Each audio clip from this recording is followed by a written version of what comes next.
cheddar. Mic check. One, two.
Both chiefs there to talk about the things that they need in that building, and we're looking forward to being able to bring everybody together and be more efficient in what we do.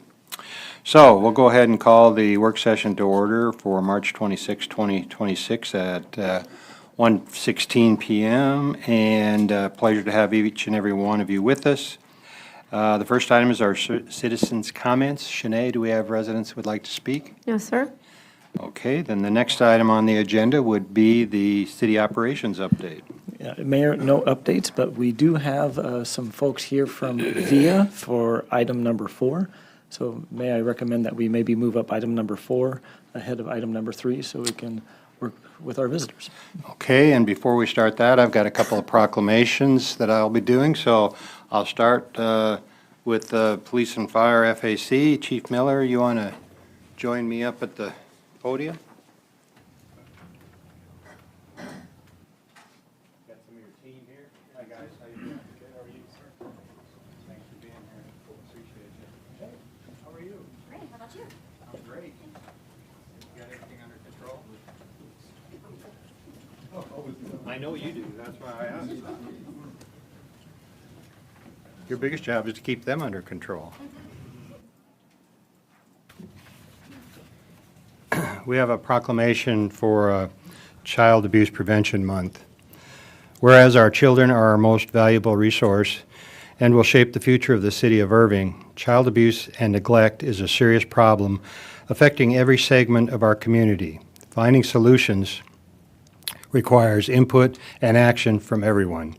And whereas child abuse prevention is a community responsibility, and we all benefit when organizations, individuals, and government agencies work together to support families.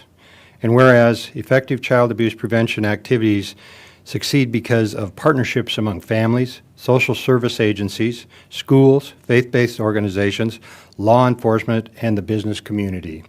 And whereas prevention programs often offer positive alternatives for families and encourage parents and caregivers to develop the skills to raise their children in a healthy and nurturing manner. And whereas by raising the awareness and expanding knowledge of what communities can do, we can help prevent child abuse and strengthen the bonds between parents and children. Now, therefore, I, Rick Stouffer, Mayor of the City of Irving, and the Irving City Council, do hereby proclaim the month of April 2026 is Child Abuse Prevention Month in Irving, Texas, and urge all citizens to recognize this month by dedicating ourselves to the task of improving the quality of life for all children and families within our community. Congratulations, Chief. Thank you for all that you do.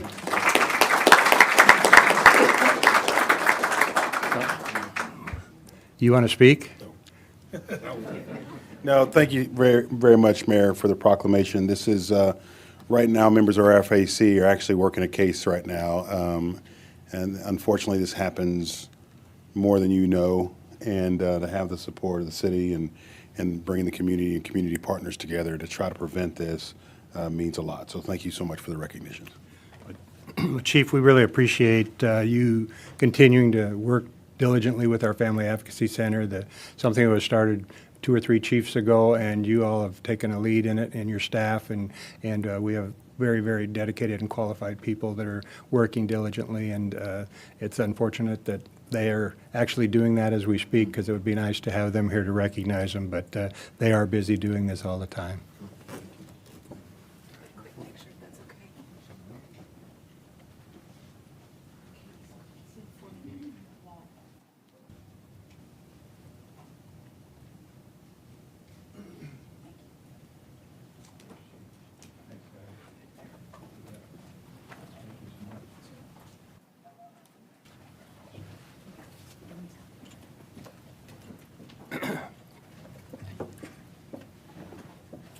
The next one I have is for Community Development Week. Delisa, do you have you and your team, or you and?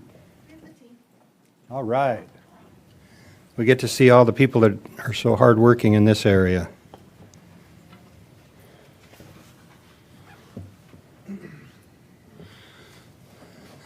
We'll get to talk a little bit about the community block grants.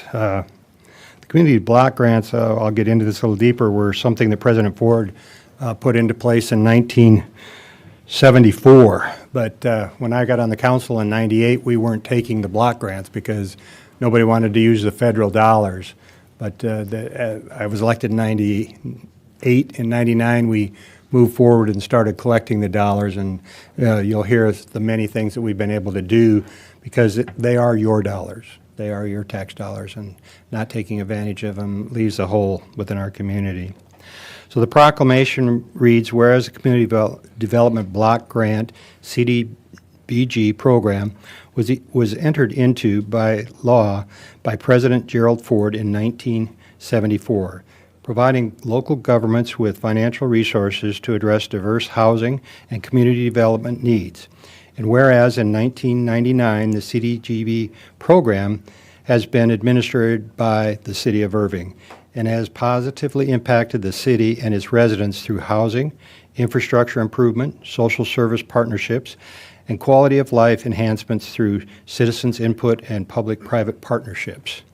And whereas the week of April 6th through 10th, 2026 has been designated by the National Community Development Association as National Community Development Week to recognize and celebrate the impact of the Community Development Block Grant Program. And whereas in 1999, the City of Irving has since 1999, the City of Irving has utilized more than $61 million in CDGB funding to support housing rehabilitation, neighborhood revitalization, human services, job creation and retention, and physical development improvements. Now therefore I, Rick Stouffer, Mayor of the City of Irving, and the Irving City Council do hereby proclaim April 6th through 10th of 2026 as Community Development Week. Thank you all so much for what you do. Our city is better because of everything you do as well. Congratulations. Thank you, Mayor and Council. Staff really appreciates this recognition. Melda just got here. And if you don't mind, I would like to read a brief statement from our board. Our Housing and Human Services Board Chair, she wasn't able to join us today, but she said, on behalf of the Irving Housing and Human Services Board, we'd like to thank Mayor Stouffer and City Council for recognizing National Community Development Week. This recognition is integral for the community to understand the importance of CDBG, its impact, and the need for continued program funding. CDBG provides necessary funding for our city to address infrastructure, economic development, housing, and other community needs. By bringing awareness about CDBG, it is our hope that Irving residents will advocate for continued funding from our local congregational members to ensure Irving residents will benefit from CDBG now and in the future. Thank you. All right. Get everybody squeezed together in here, and we'll turn this right side up. We'll let you. How's that?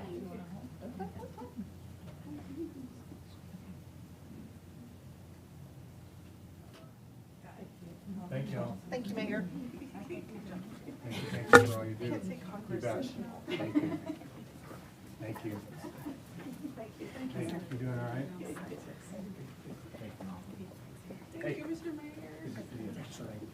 Appreciate it. Thank you.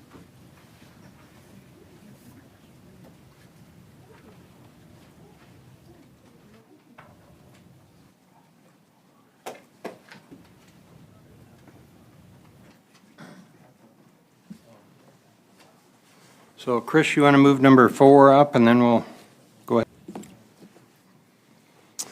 Good afternoon, Melissa. Good afternoon, Mayor, Council, staff, and esteemed guests. I am very pleased to be here, Melissa Baker, Public Works Manager, to present on VIA the proposed enhanced transit services today.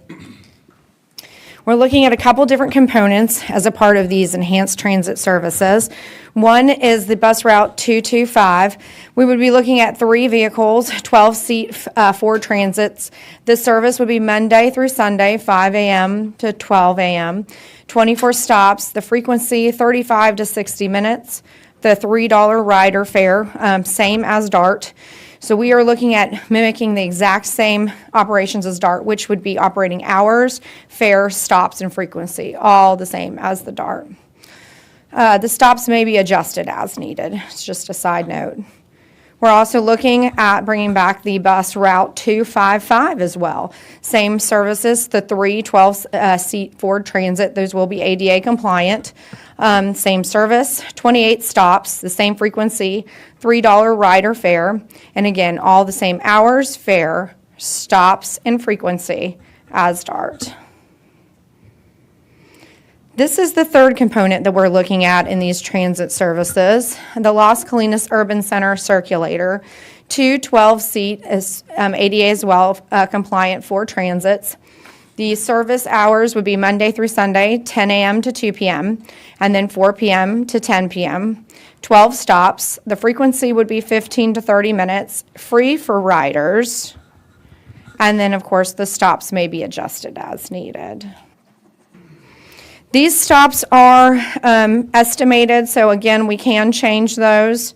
This is just a graph to talk about the preliminary stops that we are recommending as staff. I'm just going to leave that up there for a second. Go over a little bit of our timeline. In March, staff discussed these proposed projects with DART and DART staff.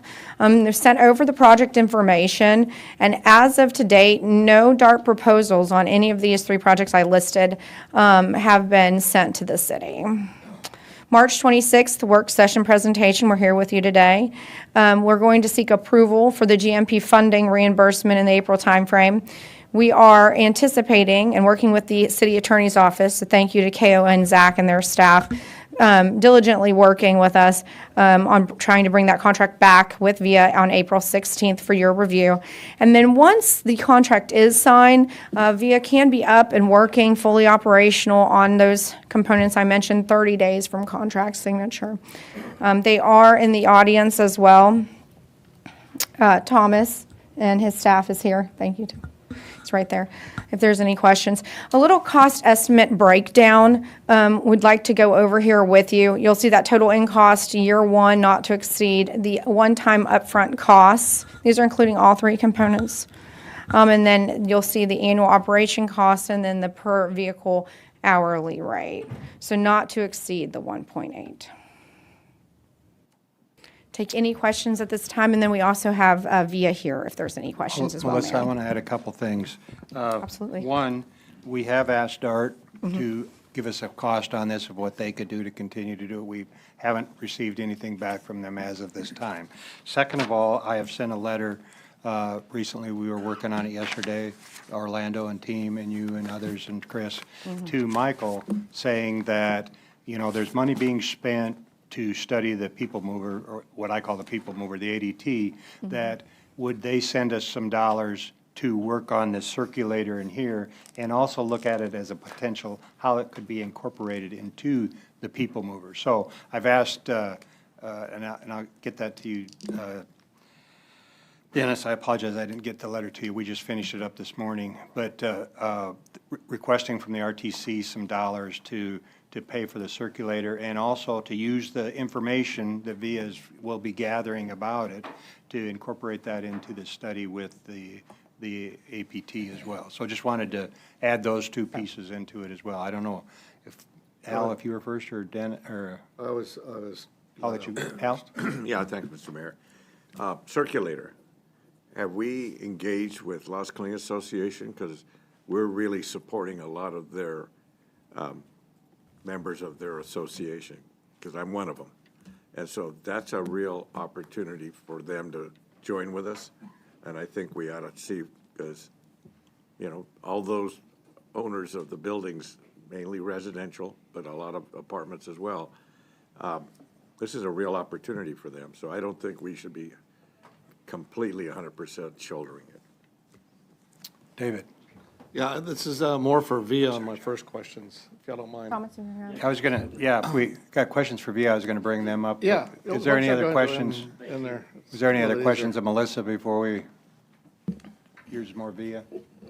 Mine's more Which VIA. one mine is. But I will make a comment, like you said, the Sure. RTC is doing $1 million study on the circulator, or not the circulator, the APT. So how that all ties in, I'll let y'all figure that out, but it's coming.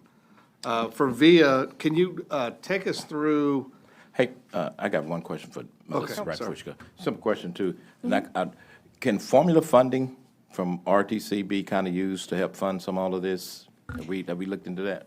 We are looking into different funding options, whether it's RTR, TDCs as well, sir, as you're familiar with the transportation development credits, to see if a potential local match. We're negotiating that part of it as well. And then on top of that, and the mayor mentioned he did do that letter, and so we're hoping to have that response to that letter as well. So multiple funding options that we're looking at. Yes, sir, good point. Yeah, what I was hoping is, if we didn't have any more questions of Melissa, to have Via kind of walk us through how they work on this, because I think it's more of from my conversations with them, they've kind of have a way of going out and trying to figure the routes out and the business out and doing it. So Absolutely. that would be Thomas? great to kind of hear that. That'll answer David's question, I believe. Yeah, first of all, thank you so much for having us in.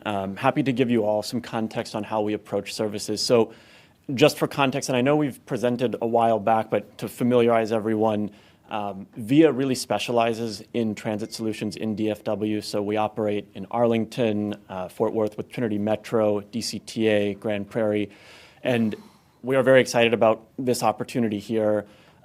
Really just at a starting point, one of the key themes that I would say is a unique differentiator for any VIA service is that when we launch a turnkey operation, we are doing everything end to end. We are not forming a coalition and outsourcing this. So when we talk about a service, that means it's our technology, our fleet, our drivers, every single day-to-day element. Aaron is our operations expert. He lives here. He's on the ground with these services every single day.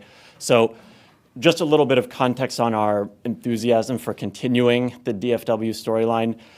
In terms of how we focus on a launch, number one, we leverage all of that existing infrastructure that we have in place. Part of why I'm walking you through the background of VIA's presence here is because we have around 200 to 250 vehicles on the ground already, all of the support in place for that infrastructure. So to Melissa's comment about the timeline, that makes our launch window one that we can hit on a very accelerated basis. So what that looks like from a logistical standpoint is if we were to partner with you and we are awarded a contract, one of the biggest things we'll work on during that 30-day window is community engagement. So our team, again, takes the full lead on that. It is in-house. It is our marketing team. We will be on the ground here in Irving, meeting with riders, educating them, showcasing what's coming, get them excited about the changes, because adoption for any new service is really, really important, and that's something that we spend great emphasis on. Also during that window, we'll be branding and designing this to match your community's preferences. So what that means is, as Melissa mentioned, we have a fleet already scoped out, but the look and the feel of that fleet will be Irving specific. Your branding, we can call this whatever you would like. Our marketing team will work with you on concepts, but it is very much a joint effort. We want this to be something that elevates the perception of public transit in the community, and that is, again, a big thing that VIA applies in all of our services in the region. Additionally, when we look at how we've scoped out these services, just to give you some background, VIA, within our umbrella of how we operate, we also use a very powerful planning tool called Remix. So this is a industry standard, kind of industry-leading transit planning software. Through Remix, what we have done is we've looked specifically at these deprecated DART routes, the 225 and the 255. So we have pulled all of the historical plotting for those routes in. We've run our projections based on what we think will be required from a frequency standpoint to mirror DART's previous operation of those services, and we feel confident in the fleet assumptions we've made. Additionally, during that 30-day window between contract signature and launch, our team will also do what we call effectively a transit planning study, where we will continue running our own analyses and simulations as we get closer and closer on the ground, and that allows us to fine-tune. And really, as Melissa said, if you were to say we'd like to add a stop or make an adjustment, that's our window to do so. And of course, post-launch, we are constantly providing data to you. So the data that we have between everything we're running on the ground, that is co-owned by you. And this is something I really want to stress. It's a big enhancement to your ability to keep this service one that is positive and exciting for the community. We're not going to be saying this data is hidden and you can't access it. You are a co-owner of it. We are meeting with you on a weekly basis to show you every element of how the service is performing, During those weekly meetings, if you were to tell us, hey, we'd like to make a change, we're getting feedback and we'd like to make an enhancement, we can easily do that. Those types of adjustments are very, very quick fixes for us. Can't stress it enough. We want this to be an enhancement for public transit in the community. So putting you in the driver's seat, no pun intended, is certainly part of that model. David, you have a follow-up? Yeah, thank you, Mayor. I'm more going to question you on the rider experience. So we'll start with Sure. someone gets off our train system where we have your VIA service. Right. Is it seamless for them from their payment to DART to get on VIA? I don't know how tight y'all are together, so if you can kind of walk me through that. It's a great question. So I'll walk you through, I'll give you just facts of how we're doing it today since we have operations here. If you take Trinity Metro, for instance, VIA is already directly integrated in DART's GoPass app. So what that means from a rider standpoint, I can go into the GoPass application and all I need to do is say where I want to go. Plot my starting point and my end point. The app will tell you everything from there and it will showcase, this is the key piece, all different modes of public transit. So it can show you a proposal that says, great, you want the ride right now? Your best, most time convenient option is to start on DART fixed route line 123.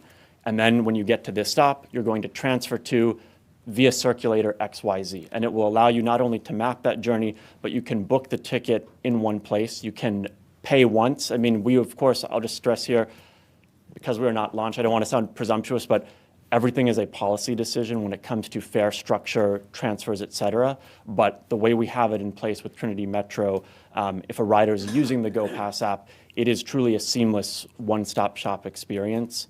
Does that answer your question? Yeah, so we'll have to determine if we're going to charge that $3 Absolutely. as city council rather than you, but it's seamless inside the app. They can get from point A to point B. Are Exactly. you stopping these passenger buses at the DART stations? Is that? Yes. I didn't map up your route to what the presentation So was. the stops that we have for this contemplated Yes. service, so we have just mirrored. Not the urban center. Oh. Let's go back to where they're talking about. So hold on a second. Let's start there. Yep, so these stops, again, what we've relied upon is public data from what's called a GTFS feed. So this is what DART has historically reported for these routes. We have mirrored that exactly. If you would like us to change it, though, it is a very easy fix. Well, that's what's going to be very good, but if we do go forward with the contract, is that you'll get us a lot better data than we've ever gotten before. So that's something that I'm looking forward to.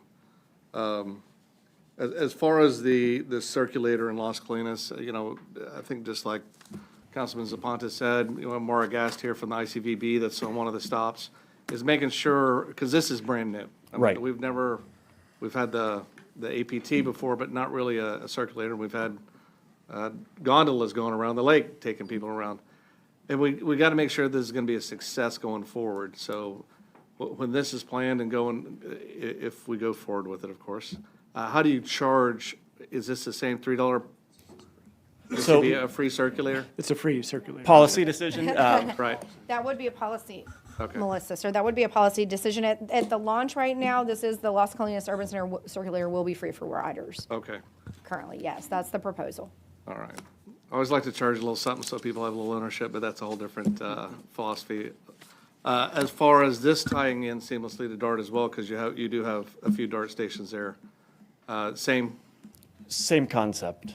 concept. And additionally, just on the fare piece, to give some comfort here, not only do we follow your policy on whether you institute a fare, the amount, but that money goes back to you, so we're not making money on the fare. That is just going to be remitted to All the right, city. that was my next Yeah, question. I thought that might be where you were the going. fees go on the proposal, so that would offset our Exactly. costs that we've seen. Okay. I think that's it, Mayor. John and then Al. Thank you, Mayor. I was going to just pass on speaking because David actually asked all of my questions. So really appreciate that, and the answers were exactly what I wanted to hear. I'm just going to, as a note, say my inclination with the circulator would be to, I mean, since the proposal is no fare for riders, I would say keep that just because that circulator is doing a lot. It's going to be doing a lot for us, moving people from an office to go get lunch somewhere or the convention center to, to the hotel, or we're going to be getting a lot of value out of having it. And I think the more seamless we can make it, the better value we get out of it. Al? Thank you, Mayor.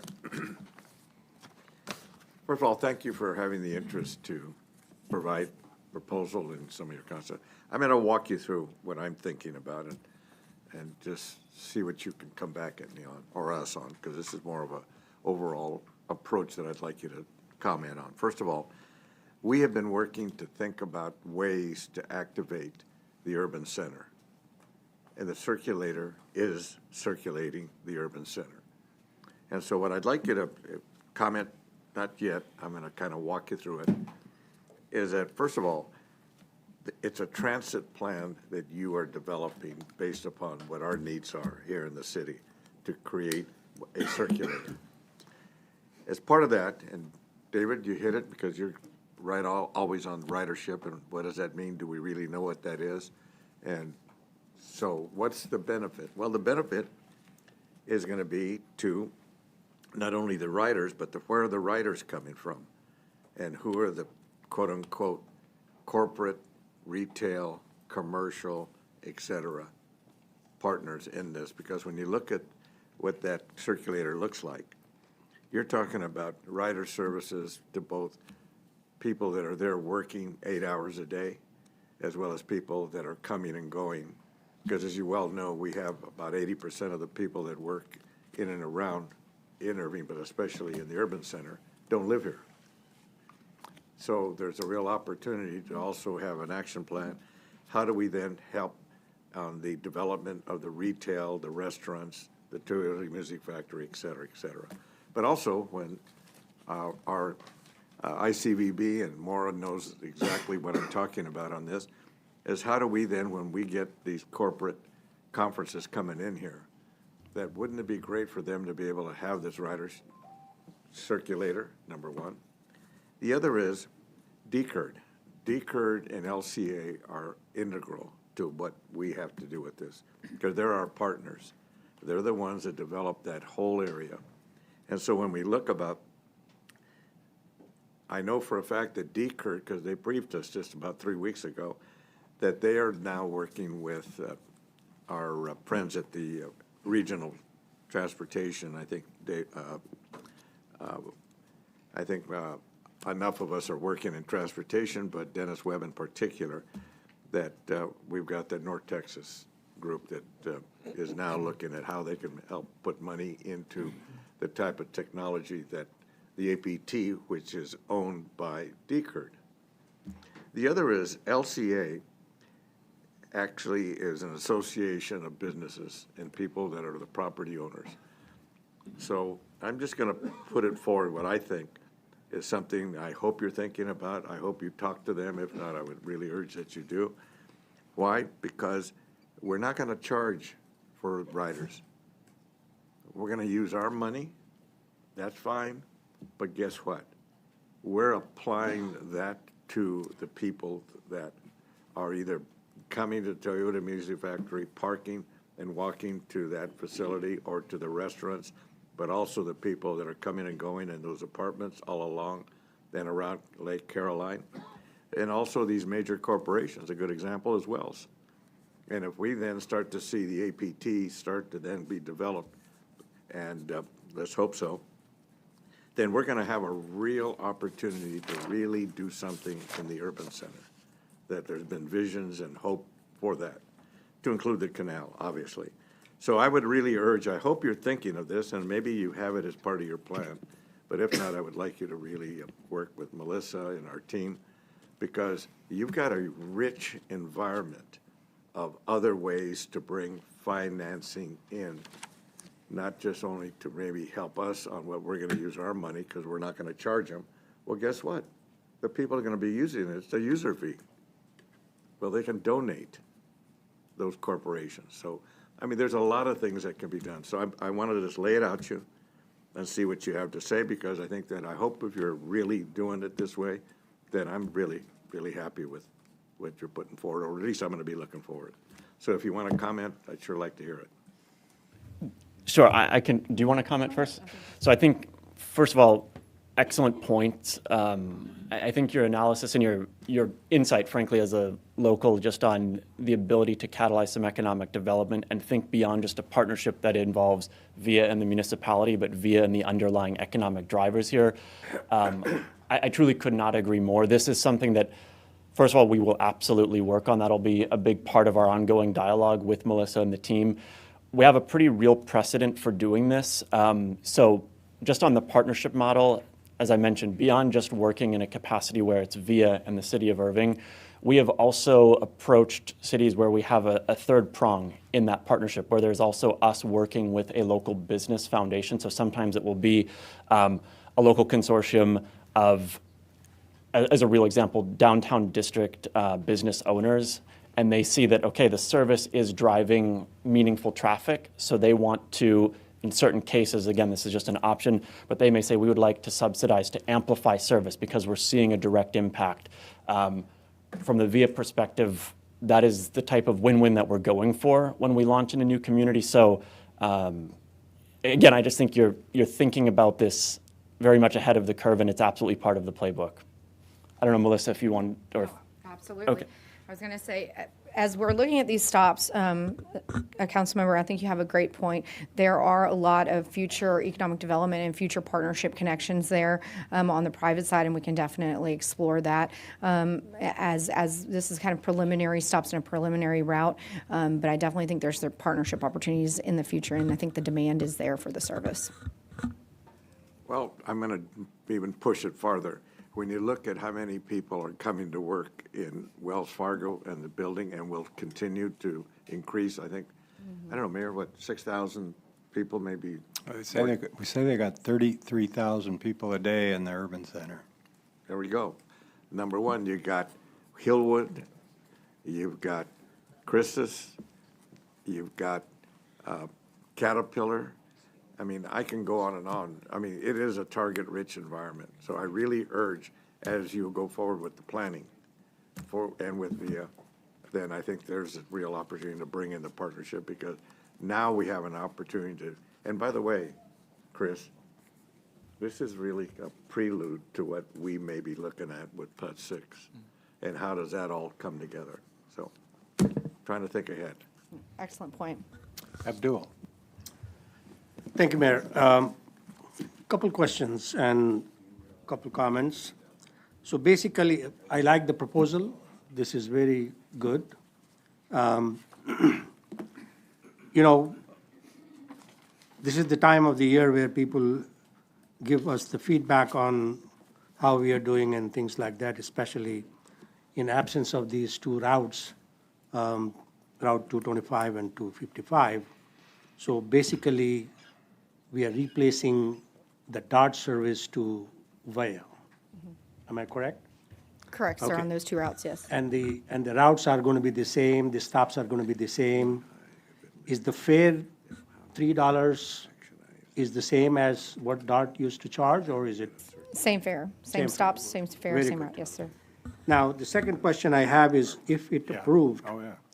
what's the timeline to start the service? You said 30 days. Is that as per the agreement, if it is going to be? Yes, sir, 30 days from the contract signature. Okay. And in addition to these two routes, what we are getting is circulator. That is something which is new. We haven't had it in the past. Yes, sir, that is new. And that circulator is in plans because of the need of that area Yes, to circulate the people in that around the convention center and around the music factory and all of that, right? yes, sir, And that is going to be free of charge. yes. Now, how much is the revenue going to be generated by these two routes? You have an approximate number? At this stage, we don't have an approximation, just because, especially since these routes have been closed for a while, we will need to see what overall adoption looks like in the early days. I think, to be direct, this is not a case where I would suggest that revenue is going to offset the entire cost of the operation. In the public transit world, that's typically not the case. But I think it's perfectly reasonable to assume that you will see a meaningful portion. This could be in the range of 10 to 20% that will come back to you in revenue. Again, we will actually get deeper into that sort of estimation once we start doing our planning study during the 30-day contract to launch window. But I would benchmark something in that range for now. So what my understanding was, why DART has taken out these two routes is because of low ridership or whatever. You know, they have a huge buses and it's not, the ridership is not that enough. So in the future, how do we sustain these routes? And what are the plans to increase the ridership for these routes? We always request the DART to show us a plan to increase the ridership, and then for some reason they couldn't be able to provide us that data.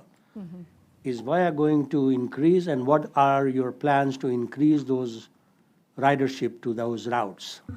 If I could just speak before Thomas on that, we don't have clear ridership numbers as it relates to our request from DART. So I think that's a statement that has been made by several people at this podium. So I'll stand by that to that effect. But we do have a plan moving forward as it relates to trying to advertise and communicate and work with our communications team and VIA's team as it relates to pushing out that both of these routes that have been in demand at city council meetings and work session have now been back up and running, and then taking that period of time to then, like Thomas said, see how those numbers come back now that everybody knows that those two routes are up and running. But I'll defer to Thomas on anything else. Yeah, I think it's an excellent question. So one of the biggest things is just the overall quality of the operation, and VIA will take an extremely focused approach to how we're engaging with the community. So just to give you an example, you know, in specializing in these two routes in the circulator, one of the first things that your community is going to realize, the drivers, it is going to be a familiar pool of drivers. It is going to be, there will be actual relationships developed amongst frequent riders and the drivers.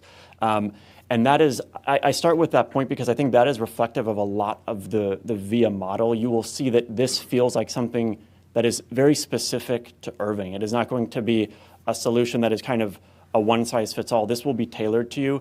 The other thing is the marketing and community engagement, to be very clear. I stressed how much time we put into that during the pre-launch and implementation phase. That continues throughout the life of the service. And that is, again, VIA's core role here is to encourage ongoing adoption.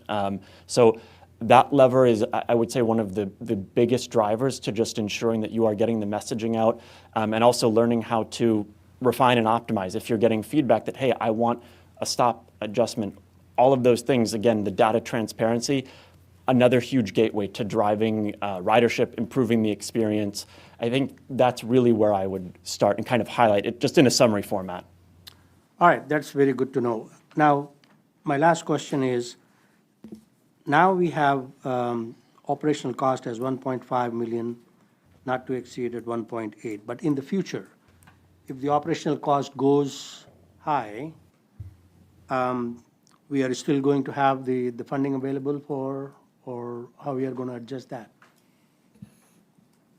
At this point, Councilmember, we are trying to project what this overall, this is the breakdown that the current estimate that we have, but we are sourcing out different funding. And just to bring it to the attention, because I think I mentioned it, but I definitely think it deserves another mention, which is the DART approval for the GMP funding reimbursement. So I think that's critical in this whole discussion, is making sure, and we do believe that this would meet that criteria, and that reimbursement would then come back to the city. So as it relates to your budget question, we do believe that it qualifies for that, and then would then qualify in the future, even if we had an enhanced service. Very good. Thank you. Adam. Thank you, Mayor. Thank you for the presentation. I think this is very exciting to me because we're restoring the ridership options that the residents lacked from before, and even adding more with the circulators. So I love looking at this proposal. I do think the GMP funding reimbursement makes the most sense, given our last meeting and all those conversations. So I also like the quick response weekly meetings format. That will get us. That'll improve the ridership experience even more. And so my question is actually based on the experience of the riders. You know, we've heard a lot of public comments about, you know, VIA and things like this and your rollouts in other cities. And so I just wanted to give you a chance to address do you foresee any pain points in rolling out to Irving? You mentioned the adoption rate, you know, the ridership and all that. But is there anything else, I mean, that you've learned in other implementations that you would be, you know, bring to this implementation here in Irving? Great question. Just starting from the top, I think we are very confident in the overall rollout. We feel very well positioned here, just again, given the familiarity with the region, the extent of our operational assets here, the team behind it, this will be a priority launch for us. So I feel very confident in delivering not just a launch that is great on day one, but that sets us up for ongoing adoption growth.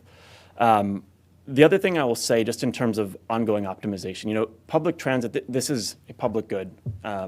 There are always going to be opportunities to improve. It's not something where you get it perfect on day one. And I will just give you some insight there to how we're structured and what we're doing today, how we have approached just ongoing improvement. If I look at Arlington as a really big local example, every single rider that engages with that service, at the end of their ride, they're asked to give a survey. They, of course, don't have to, but that just pops up in the app. It's not like we're selectively deciding, should I ask this person for a survey? I think it went really well. Everyone is given the opportunity. And this ties back into your theme, just your comment about liking the idea of ongoing meetings. This is front and center, one of the things we talk about with our partners. We are extremely responsive. If we are not getting the 5-star rating, we are immediately looking at how can we improve that. We are addressing that. Aaron can speak. I mean, Aaron is intimately involved in all of this, but I'll just give you as much reassurance as I can that striving for that rating and investigating any time that we don't hit the mark exactly where we want it, that is a constant promise. Again, this is not during the first month of launch, I'm going to really try hard. No, it is throughout the life of the partnership. Awesome, thank you. And we don't need to get into all the operational details right now, but yeah, I appreciate that that focus on the rider experience and the feedback. So awesome, thank you. Mark? Thank you. Yeah, for the bus routes, what buses do you use or what vehicles do you use to provide that service? The vehicle model itself? Yes. So we have scoped Ford Transits for this operation. So that's another thing where I think the experience itself, just in terms of the quality that the riders will find, I think that will be an improvement. You know, these vehicles are operationally more agile. We'll be maintaining them to an extremely high standard. So the Ford Transit 2, the beauty of this model is that it's an ample vehicle. We can also configure the seating in multiple different ways so that there is space between passengers.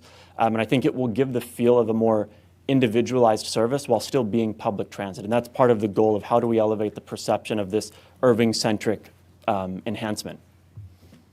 So I like what you were saying as far as like this being an Irving-oriented service and not just like a one-size-fits-all. And so I think we've really been missing that and engaging with the riders as far as what they need. It gives you information for the services they need, for the times that they need the transportation to be provided, and obviously you're having success in other areas, so that model works. So very very gratified to see that. And then for the urban center, the circulator, I'm really looking forward to seeing what kind of information you get from that. I believe it's going to be successful. We've been talking about, as far as like improving the urban center, better signage, better parking, and the circulator. And this is consistent with that. We're seeing new signage out there. The LCA has been working on that, so that's fantastic to see.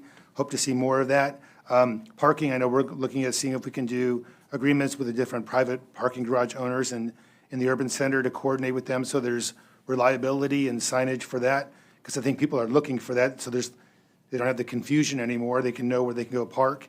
And then the circulator too, to actually move people around during the day and in the evening, all the way to the music factory and seeing how that works. I'm very optimistic that all these things that we're going to see tangible improvement in the urban center all the way around. So I appreciate what you're doing. Thank you. Thank you. Luis? Well, the circulator seems very exciting.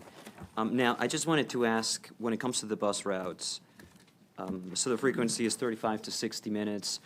one of the concerns that we always had with DART from some people is, especially people that have jobs, reliability. The frequency is just not fast enough. So what would be the cost differential of bringing the frequency to 15 to 20 minutes roughly?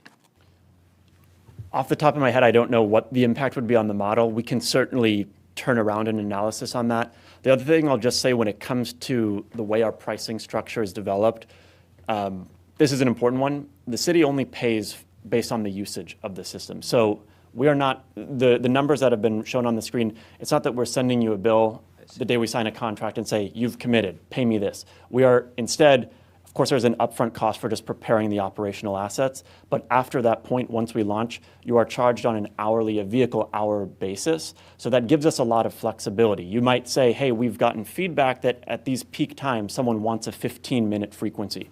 We can do that, and we can evaluate trade-offs. If you say we want to provide that without impacting the total maximum budget, what we would do is decrease the frequency at, say, a peak hour. So maybe at 11 p.m. at night, we don't need quite as much. So that balances out. You could also tell us, hey, redevelop everything. We want super fast frequencies everywhere. We can still do that, and you will ultimately still pay that same hourly rate. It will just be reflective of the actual usage that you are demanding effectively. Okay, that's helpful. Thank you. Dennis? Yeah, a couple of questions. So, and you're mimicking a bus route, but my question is, what about handicapped people that are there sitting at a bus stop with a wheelchair? How would you handle that? Excellent question.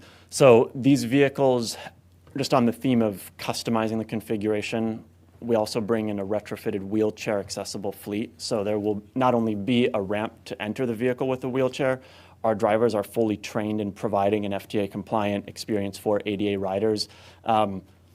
Just pointing again to regional examples, in Fort Worth, I don't know what our total metric is, but we provide an enormous volume of dedicated ADA paratransit services. So the idea of inclusivity and accessibility, it is not a new concept for VIA. This is, again, core to our model. We're doing this all over the Metroplex. So we're very confident we can deliver a positive experience for everyone in Irving.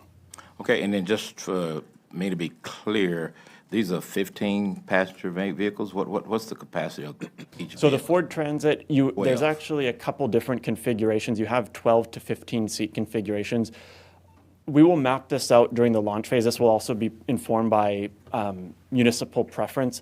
We can make some recommendations. Again, what I typically find when you're launching with a fleet like this, there are scenarios where you maybe don't want to have the full 15 seats because it will allow for easy access into and out of the vehicle if you remove a few.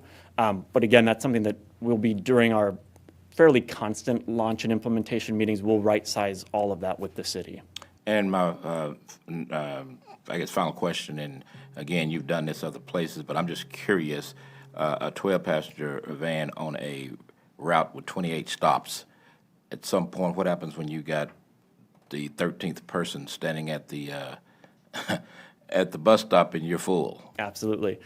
So in our fleet assumptions, we also have spare vehicles on hand. Again, you will only be charged when the vehicles are actually in use, but that gives us the ability, if we have a situation where capacity has exceeded what that particular vehicle at that stop can support, and bring in the backup.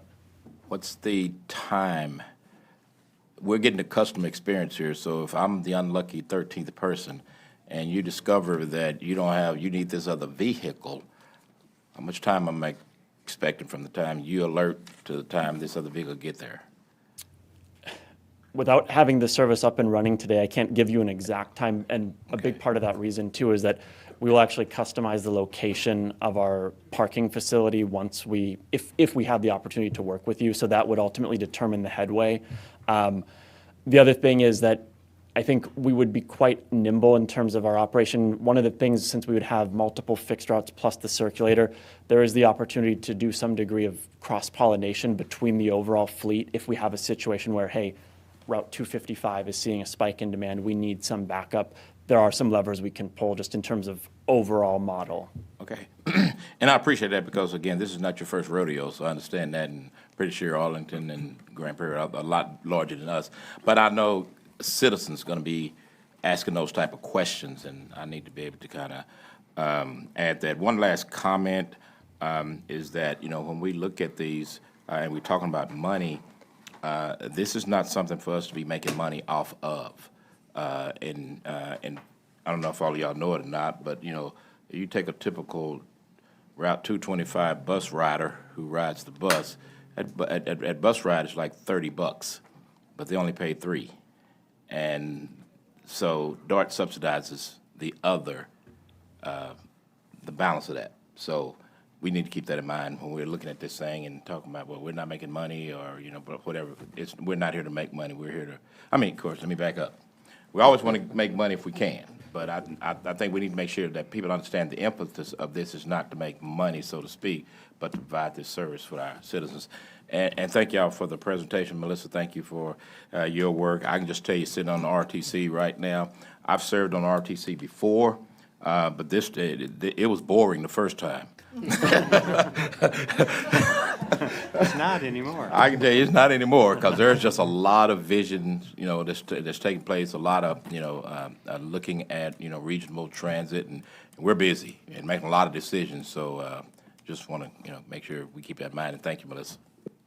David? And a question on the paratransit, we're not getting rid of DART, so DART is still required to do paratransit, even on these routes in this areas, if I'm correct? I can't. You don't speak have to answer Yeah, for I can't DART. speak to. That might be more question I'll be for- careful on that one. For someone else, but, You have to call for paratransit. right, that's what I'm saying, but it's still available in this, we're not getting out of the paratransit service area. So I just have kind of two statements too.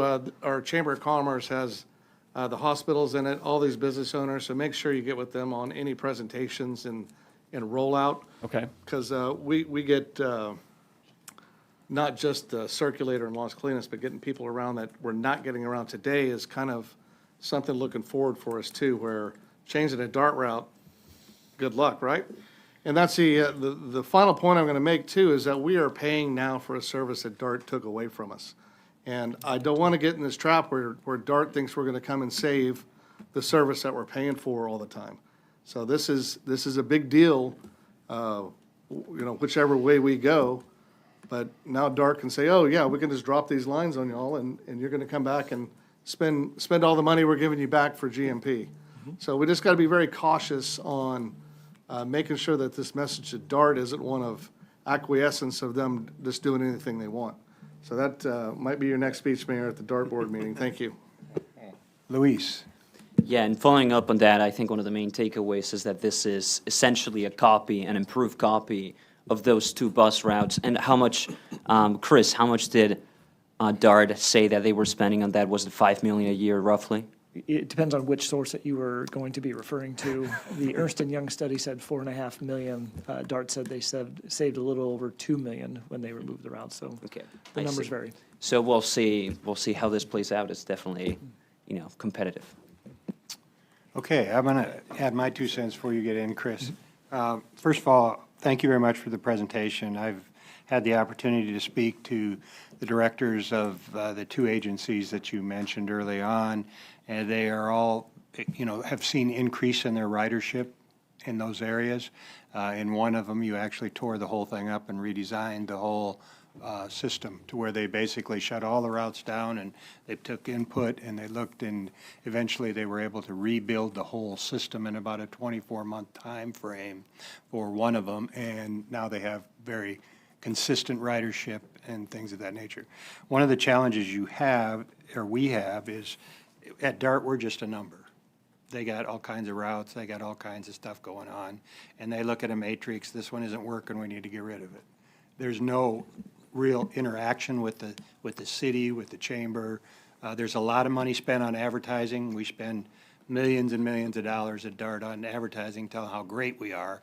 We're just not able to tell you how to use us. And so to me, the challenge has always been, we need to get somebody like yourselves in here to actually show DART things can be done. That's my point. We need to be able to show people things can be done. And I think that from what I've talked to, like I said, I've talked to both DCTA and Tarrant Regional, and they've shared with me the successes they've had. I was with Mayor of Arlington a couple times last week. David, you were with us one time. and they've been very happy with what you've been able to do, and even the incorporation of autonomous vehicles and things of that nature, you know, pushing the envelope, something DART will not do. We sit in meetings daily, weekly, monthly. What about the rider? We don't care about the rider. It's the rider experience. No, you start with the rider. A rider that has to use transit will stand in the rain up to their knees. They're not going to worry if they would prefer to be under a nice shed, but if they have to use it, they have to use it. So until you really put your emphasis, and Chris and I have preached this for 6 years, if you don't care about the rider, you're not going to get the rider. And they don't care about the rider. They care about shiny new vehicles, shiny new stops, the biggest, the bestest of everything. Prime example, they shut these routes down, these 2 routes, along with 2 in Dallas, 1 in Plano, changed all the times around so they're longer because they had not put any money away to start the Silver Line. So we lost all of this. So it's basically, let me put this in perspective. Right now, we're building a new recreation center, and it's going to be 100 and some thousand square feet. It's going to be the biggest. It's going to have everything we offer in it. It should be done by the end of next year, probably, okay? Say by some nature it comes into, and it's operational in October. If we were DART, we would then go to our other 6 ones and say, we're going to close yours at noon. We're going to lay off 20% of your people so that we can open this one because we didn't plan for the dollars to open it. That's what they did to us. We don't operate that way. When we get ready to open that rec center, if it opens soon, Chris has the dollars to make it work. We don't have to pull from reserves. We don't have to shut something else down. This was all done because the management of money was mismanaged. So the only way you're ever going to get their attention is to bring individuals like you in that can show them we can increase the ridership, we can provide better service, because you're going to care about the rider. You're caring about the rider. And so I'm excited about the opportunity to do it, number one, as this goes. But what I'm even more excited about is what we can do in the urban center. So we've spent hundreds of millions of dollars as a city. We had to buy the right-of-way for the Orange Line. Everybody else didn't. We spent 80-some million dollars. Then we had to pay for improvements, another 60-some million dollars. Then we ran out of money, so we had to defer stations. We have people that we bought $1 million homes and built pump stations for. We got zip. So we've got this nice Orange Line going through there, but we only have 100 or so people riding it a day when 33,000 people come into the urban center every day. So if we run this circulator right, as Al and everybody has talked about, there's a way to tie this there's the stop in the urban center that ties into the people mover with an elevator. You've got that as one of your spots. You go up a little bit further, and you've got that whole row of apartments there, which along Lake Carolyn there, that have their steel fence down the middle of it. So the problem is, people will spend $200 to $500 a month that belong to a gym and work out every day, but they're not going to walk from here over to the convention center or from here over to eat at one of these other places. So having a circulator to stop there and pick up those residents, which I've asked DART forever and ever to help me with, and then you can either take them around to our entertainment, you can take them to the Water Street for dinner, you can take them there for entertainment, you can take them anywhere through there. And the way you've got your stops lined up, you then have the one at the convention center. Now people could actually ride the bus out here, get on a circulator, and be taken to the convention center. Even though it's not that far, if it's raining, if it's 100 degrees, they're not going to walk it. So you have to start thinking of the rider. How do you provide the best service for the rider? Then from there, they could then be taken to the entertainment venue. We also have a hotel, the Marriott along there, that they could get on and go the other direction. We also have the Omni, which is also full, and both our Omni, our Westin, and our Marriott have meeting spaces. So when our convention center is full, they are having meetings as well, where people could use this circulator. And then if you come down and you talk about the California Crossing, it's got a great dog park. Maybe the people would ride down and use the dog park. Then you go a little further down where we have 30 to 40,000 people that show up for our fireworks and stuff. Maybe it'd be good if they just rode the Orange Line out here, had a circulator that got them down to that event instead of everybody trying to find a place to park.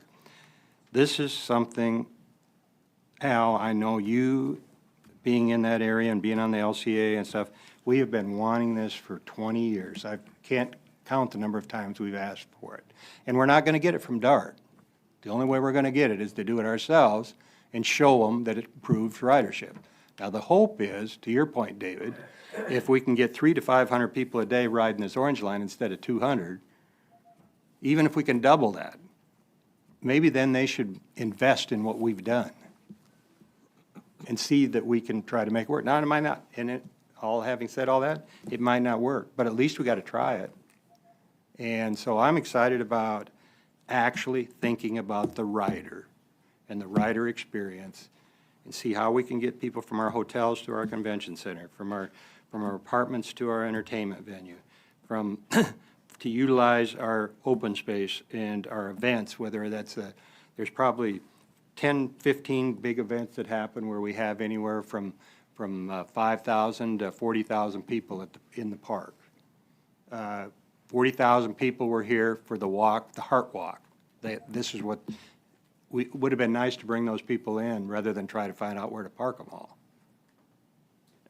Those are the kind of things that we need to figure out how to work with. And I think the point that Al made, working with the LCA, with DCRT, and our chamber. Our Chamber of Commerce is probably they know when people are looking for employees. They know how many employees our businesses have.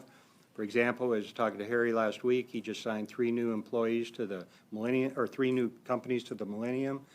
That's something that's run through our chamber. They would know that. If you were visiting with the chamber, you'd know, all right, there's going to be 75 new people or 100 new people with this business and 50 with this. How do we encourage them to utilize transit? Because we've got to figure out a way to use transit in this city, because we can't build enough parking garages and enough parking spots for it. So having said all that, I got it off my chest, but I really, really feel that it's an opportunity for us to actually consider the rider.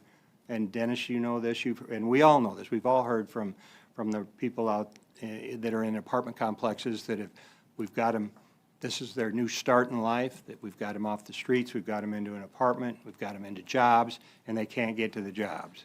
So this is our opportunity to make sure that we can do as much as we can to help that individual or that family make sure that they can have a job and they can get to it. So I'm excited about it, and I appreciate this. I've done a lot of research. I even talked to my nephew, who's very engaged up in South Dakota, as well as a good friend of mine that owns several furniture stores in Sioux Falls, and what you all have been able to do up there. And it's amazing what you can do when it's 30 and 40 below and 10 inches of snow that we don't be able to do down here. So it's, and yet you have 100-degree days in August as well. And the system seems to be working very well, and it's been very well accepted in that area as well. So, Chris, I got it off my chest. You can give your 2 cents. Thanks, Mayor. Appreciate it. And thank you to VIA for coming in and being a part of our process. And thank you to Melissa, Orlando, Dan, and Nathan for helping to put this together. 2 questions on the circulator. I can't tell, but is there a proposed stop at the Water Street and Mustang Plaza? It looks like there's an @ sign, but I'm not sure. If not, could I encourage y'all to maybe look at a stop there? There's a large investment that the city has made both in Water Street and in that Mustangs Plaza. I think it'd be helpful. And I know that that's flexible and you can move stops, but if I could encourage that. Another question would be, and Melissa, I'd asked you this, but if I can ask VIA this directly, is there a way through the app or through some sort of mechanism that an individual waiting for this circulator, this shuttle, I'm wondering if, could they go on that app and in real time be able to see where that shuttle is while they wait? So if they're in an apartment complex or an office building or waiting in a restaurant and it's 120 degrees or it's pouring down rain, they can wait inside or where they are at until they see that shuttle coming along and they know about what time they should be getting out there. Is that a possibility? And if so, is that included in the price or would that be an additional cost? Great question. So yes, our standard approach, we roll out our own app in every single service that we launch. When an individual says, I'm looking for a ride, I want a ride, they just plot where they're trying to go. As soon as they have a ride proposal in front of them, if the timing looks good, as soon as they click, yes, I'd like that ride, they will begin seeing the driver in real time as it approaches them. They will be able to cancel the ride if they want to in real time. They will be able to see what's the license plate, what's the type of vehicle, what is the driver's name even. So that is a very standard approach in our deployments. And can that be done with the circulator? So they can just see because it's not requesting a ride, it's just going in circles as I understand. Will they be able to see where that shuttle is, what the route is, and how long they may want to stay inside before they head out? Even before requesting the ride itself? Now, maybe that's a question then. And is the circulator a request, or I think it's just a loop system that runs every 15, 20, or whatever the timeframes were, Melissa, I can't remember. But is there a way that somebody could just see in real time where that Yes. shuttle is at any point in time to know when to head out or when to maybe stay in for a few more minutes? Does that make We sense? can give visibility into it in real time. And also, I apologize, I missed your other question about, is there an extra cost? This is our standard approach, so Okay, it's thank you. included. And then, Mayor, the statement that I had, well, actually, before I even get to the statement, from a communications perspective, I think it's going to be very important to do everything that we can as a city to inform all the apartment residents that are there, the office commuters that are there, all the restaurants, hotels, advertising as much as we can that this shuttle exists, working with LCA, Al, to ensure that as they get information out to their members, especially in this area, that this is the new circulator system and here's when it's going to be running, having a flyer on every door if possible, especially in the apartment complexes. April's giving me a smile. Yeah, thanks, Chris. But the more that we can show and have, as the mayor said, individuals use the system, I think the best. Yeah, we find sometimes the hotel bell staff are the folks, There you best go. folks, Yeah. that kind of a thing. Get with the concierge, Exactly. you bet. David took very appropriately my statement, and the mayor followed up with it. I am very concerned, and this is not for VIA for anybody, this is just a broad statement. I'm very concerned that DART is going to follow the current pattern that they are using now. They're going to continue to cancel service and turn to the cities and say, well, if you want that service to continue, you're just going to have to use your GMP dollars to do that. That is inappropriate. I am concerned about that because when I asked about these two services for the 225 and the 255, they said, we would like to have this back in DART's budget so we don't have to use our GMP dollars, because I expressed the very same concern to the CEO. The response I received was that it's anticipated that further cuts in service are coming. And the reason that is the GMP dollars that DART approved through the ILA, and the mayor touched on it a little bit, only the first 2 years of those GMP dollars have been funded by DART, and those were one-time monies that they have found. So they have not baked that into their base budget. What's more, as the mayor said, that in order for them to open the Silver Line, the reason we don't have these two bus routes is because they canceled these two bus routes and others to have the money to move over to pay for the Silver Line. Right. Our bus routes were not canceled for the GMP. They were canceled because they needed to have the Silver Line and some additional services that other cities had requested be paid for. So I am very concerned that this is going to be an ongoing pattern. And I would be very concerned if that is the case, because that should not be the case. We should not, as a city, be burdened with having to create the services, or renew the services, I should say, because DART's canceling them in order to provide services somewhere else. That is just inappropriate. DART needs to figure out a way to pay for all of these services and to plan in advance for their operational needs. Thank you. Dennis? Yeah, just a couple of final comments, no question, kind of piggybacking off both what the mayor and Chris have said since I've been involved with all this DART stuff in different meetings in RTC.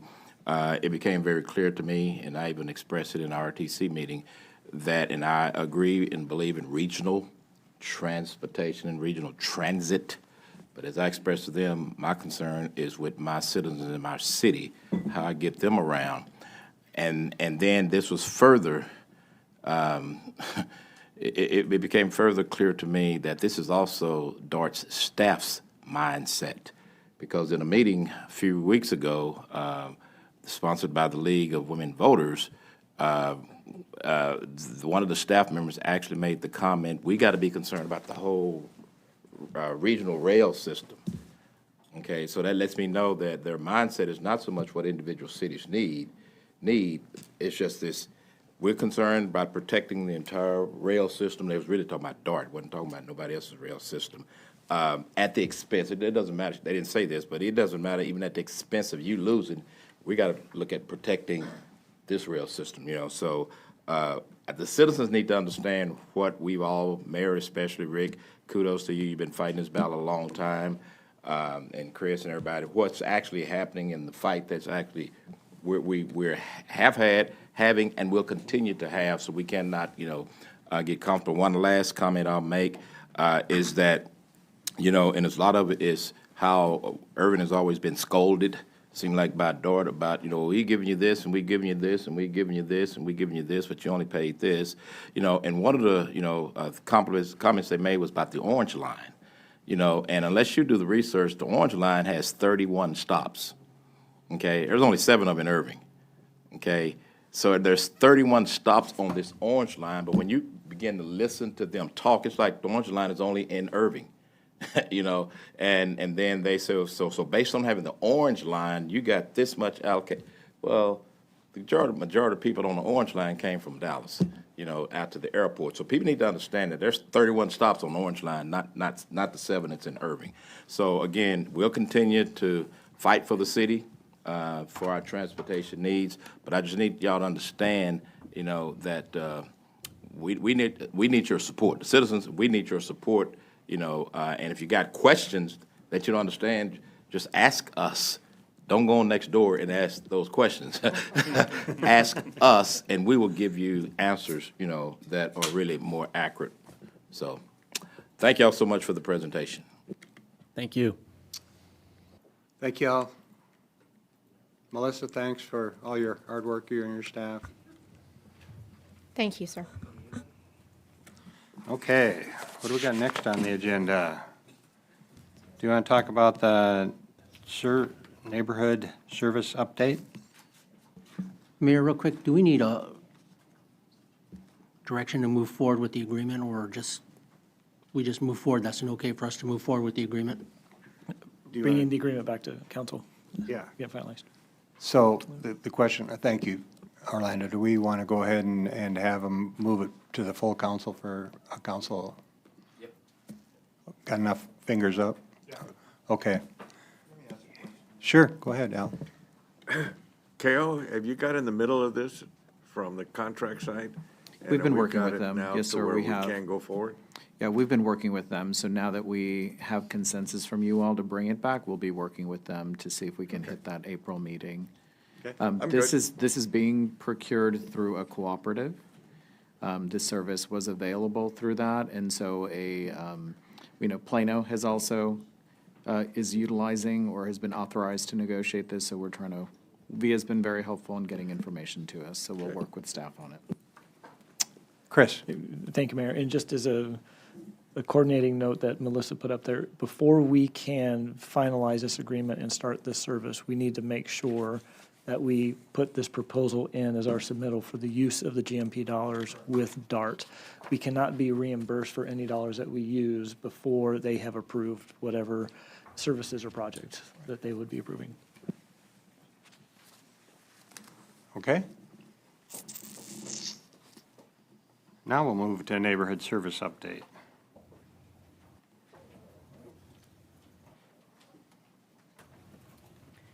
Good afternoon, Mayor and Council. April Reiling, Director of Communications. Pleased to introduce Bethany Azels. She is our Community Outreach Coordinator and oversees the Neighborhood Services Program, and she has done an outstanding job in her year and a half of being with the City of Irving of really elevating what we're doing in our neighborhoods. And I really want to give her a special shout out for her community outreach initiative. She's going to give you an overview of all of that, but Bethany is literally everywhere in the City of Irving, meeting with people and working to build bridges amongst neighborhoods. And so with that, I'm going to hand it over to Bethany. Thank you. All right, thank you, April. Well, as she mentioned, I'm Bethany Sells. I'm in the communications department as our community outreach coordinator. And specifically today, I'll be presenting our neighborhood services program update. Neighborhood services supports the formation of neighborhood associations and their engagement with the city. Now, a neighborhood association is a group of residents in a designated boundary that come together for the betterment of their community on shared goals. As you can see here, we have our neighborhood service, or our association winners of the Environmental Services Green Neighbor Program competition. In the center here, CIP is presenting to Barton Estates Neighborhood Association, and on the left is our May Neighborhood Workshop. Now, HOAs are more commonly known, but a large part of our program is actually made up of volunteers that came together to form the association. A project I'm particularly proud of is our Neighborhood Services Strategic Plan. This is something we put together last year. It was part of a business initiative for our department in October 2024 and established in July of 2025. It focuses on 4 main goals: to boost neighborhood association engagement, build strong community relationships, further the reach of our program, and develop neighborhood association leaders. Now, registering with our program is entirely voluntary, but associations that do register receive access to our neighborhood grant program, direct communication on city programs and updates that they can then share with their neighborhoods, access to our neighborhood officer training and events, and in turn are able to build stronger connections with community partners and other neighborhoods. Pictured here is Medical City Las Colinas hosting a Stop the Bleed training for our neighborhood officers. As I mentioned, one of those benefits to registered associations is our neighborhood grant program. Now, City Council awarded us $75,000 in the adopted budget, and we were able to spread that across 37 associations. That $75,000 is actually a 3-time increase over the past 4 years in funding, and that allowed us to increase the amount that associations can apply for from $1,750 all the way up to $2,500. The program focuses on neighborhood leaders coming together to foster a spirit of community through projects such as neighborhood communication, so for example, putting out flyers, neighborhood identity, sign toppers, physical improvements, beautification efforts at the front entrance or a neighborhood park, such as a planning project, and then, of course, special events, which is popular.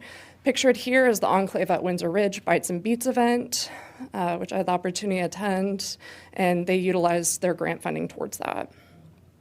It is a matching grant, so it does require that they match the funds by either a private source of funds, labor costs, or in-kind contributions. As I mentioned, one of those priorities for our strategic plan is to develop our neighborhood association leaders. We do this through training and development events, such as our informative roundtables, which we host quarterly. For example, in March 2025, our department came out and presented on the new city website and Report a Concern. And those officers were among the first to receive that presentation, provide feedback, and ask questions. We also have 2 grant workshops, one virtual, one in person. And those are opportunities for neighborhood officers to come out and learn about the upcoming grant cycle and those requirements. We also have a summer guest speaker, and that was the example I provided earlier. From last year, we had Medical City Las Colinas train neighborhood association leaders on how to stop the bleed. So that's a skill set opportunity to develop our leaders. We also offer resources. So for example, if someone's looking to start a neighborhood association, we provide guidance on that. Or if they're looking to establish a bank account, we help provide information on that.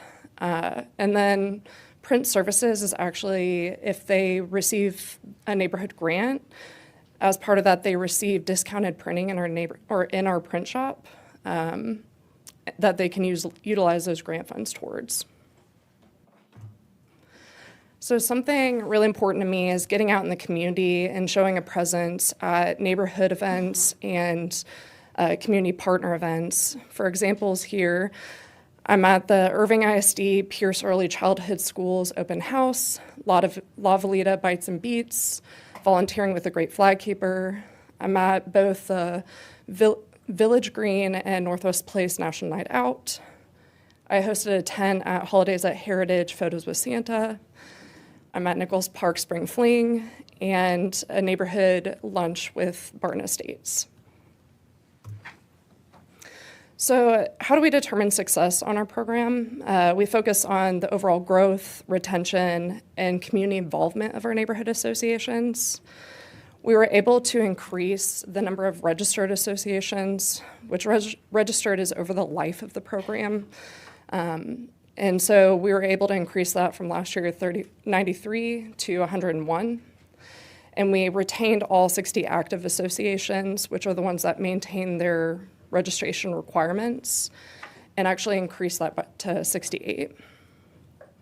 Our grant recipients, we were able to increase that from 35 to 37 associations. On average, we have 15 associations represented at our neighborhood roundtables, the quarterly ones I mentioned.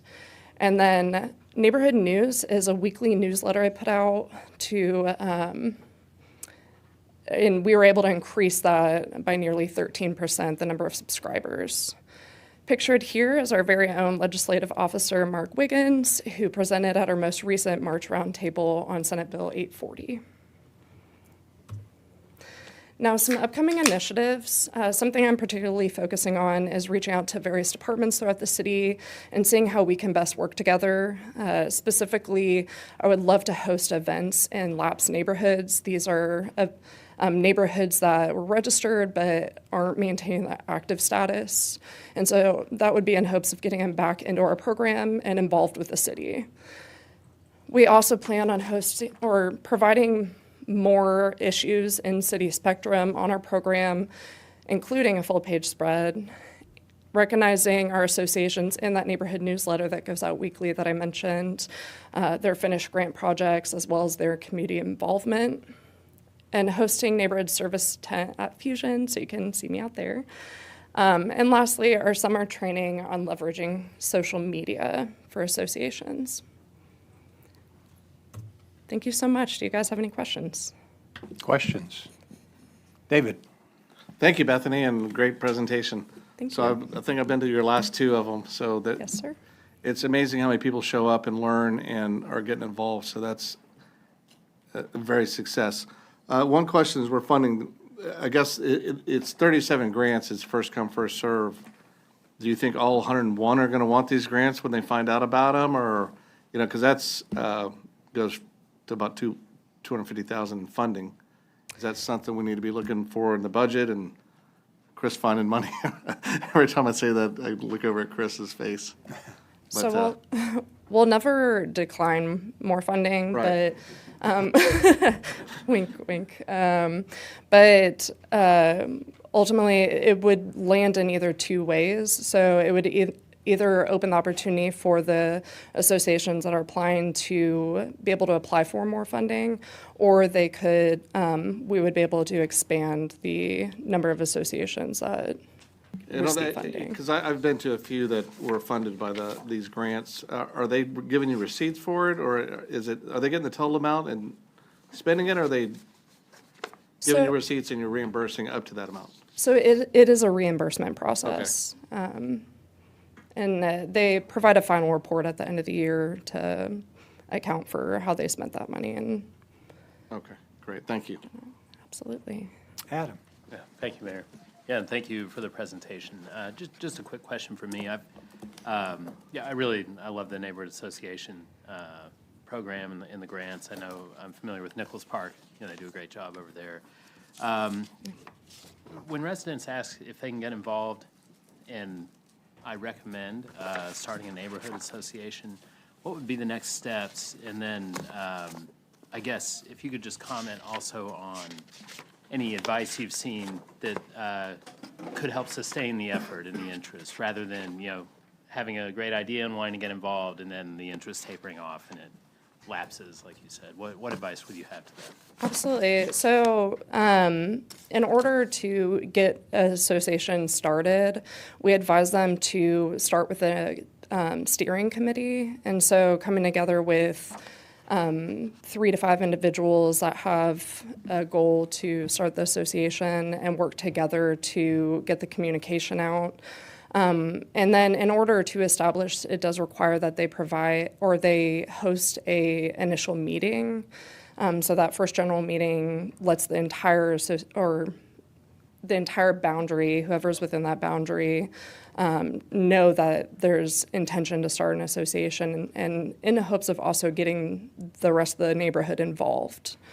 And then in order to maintain that, it's really a benefit for them to engage with our program. Again, it's not required, it is voluntary, but being able to provide those developmental trainings for our neighborhood officers and in order to build that retention. Thank you. Thank you. Al. Hi, nice presentation, thank you. Thank you. I was impressed that you got up to 101. Thank you. So, but then we got a 30% drop off. What happened, man, out of curiosity? What can we do to kind of understand what their needs are?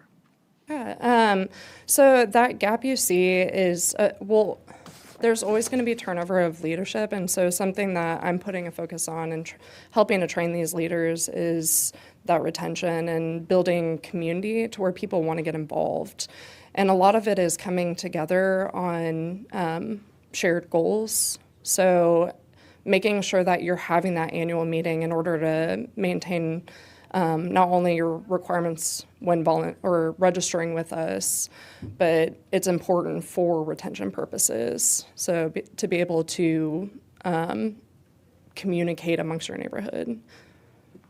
Yeah, the thrust of my question is really probably a lot more broader, in the sense that when we go forward with our various kinds of programs, like we're doing the whole downtown, refocus, we ask people to come and volunteer and be part of that process, in this case, to try to form these community groups, whether they're an HOA or a neighborhood group or whatever they might be.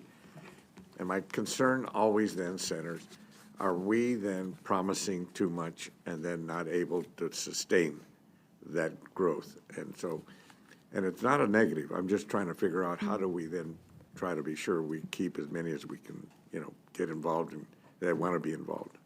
I think it's important that the neighborhood continues to invest in getting that buy-in from the neighborhood. And for example, a lot of that is community outreach and community engagement. And so making sure you're hosting those events and making sure that not only us, the neighborhoods hosting those events and building the relationships and community to build that long-term investment on top of us assisting with that, of course. Well, let me maybe help define what I'm really got in the back of my head, is that some of the neighborhoods are really a function of personalities of people that want to participate, and then they join and they bring other people in their neighborhood. That's one way. The other way is to have projects or something that they do around it could be 4th of July, it could be a lot of things that the neighborhoods could all try to do. And I'm wondering if we can help try to really develop kind of a panoply of all the kinds of activities that some of the ones are doing. Maybe we can help them get involved in those kinds of activities in their neighborhood. I'm looking for sustainability and the ability to maintain, because it takes our staff time, it takes also the people that are volunteering. And then if we're losing 30%, not because of any other thing, then there's some senses of what can we do better. That's all it's more of a looking for a kind of an answer, that's all. And I think it's important to note, so not pictured here, back in 2019, we actually had,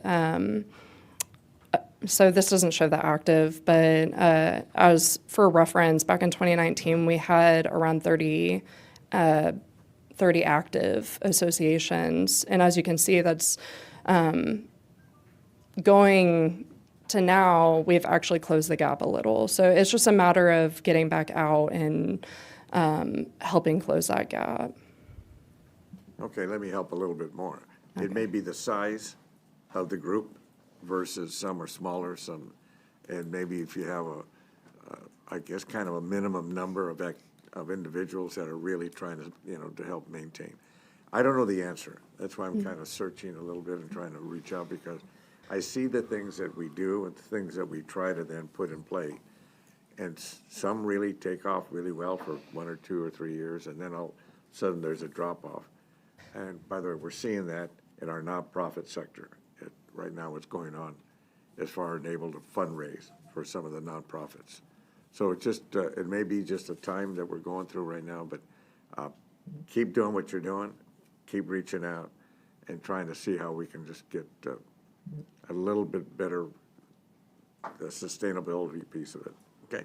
Well, thank you. I definitely have every intention of closing that gap. So that's my goal.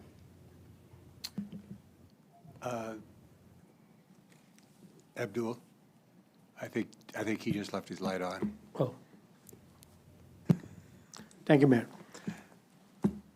Is this $75,000 a yearly fund which we allocate or grant to the associations? So it has increased over the years, but this adopted budget was $75,000 of the general fund. Okay. And the maximum award is like $2,500? $2,500, yes, sir. So yearly, probably we are giving it out almost 30 plus grants to different associations. What is that money used for? So they apply it against these 4 project categories. They can do multiple projects, which several of our associations do, or they can apply it towards one large project, which some of our associations do. So when you say special events, generally the neighborhoods associations do a yearly gatherings or New Year party or similar to cultural programs. Is that grant be used for those events? Yes, they, depending on the projects they apply for, and then what's funded by our grant review committee, that's determines the amount of funding that they can apply towards a certain project. Okay.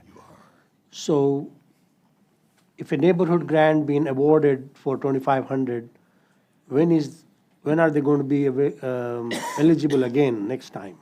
Is it a year around, or every year they could apply, or what? So our grant workshops start in June, and then that's when the application will open for next grant cycle. And then they'll have until the end of August to apply for that. And then we award them in September contingent on the adopted budget. And then they can start utilizing that funding in October. So once they got the fund, when are they going to be eligible again? Is there a gap in between? They cannot get it in 3 years or 5 years or something like that, or they are eligible to do every year?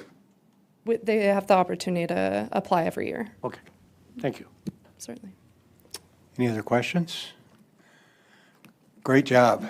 I see you out doing a lot of stuff with people, but I think, you know, providing special events so you can get people engaged so that they'll stay involved. I know a lot of it's easy with the ones that are basically set up like a Valley Ranch or a Hackberry Creek or something of that nature where there is a functional, but when you bring together some of the neighborhoods where it's just, you know, the neighbors just want to have an association, and I think that makes those are the ones that are tougher to continue to get people engaged because they don't have a regular newsletter, they don't get a regular bill each year, they don't get a lot of the same things that other associations get. So great job. I think that I always get excited to see what they come up with for their $2,500 and, you know, everything from monument sites to parties to newsletters to, you know, different ways to get engaged in the community. So thank you all very much for what you do. Well, thank you guys. I appreciate everything y'all do as well. Okay, we're going to go to item number 6. I understand we may have some visitors on this one, which is the home ARP and domestic violence shelter update.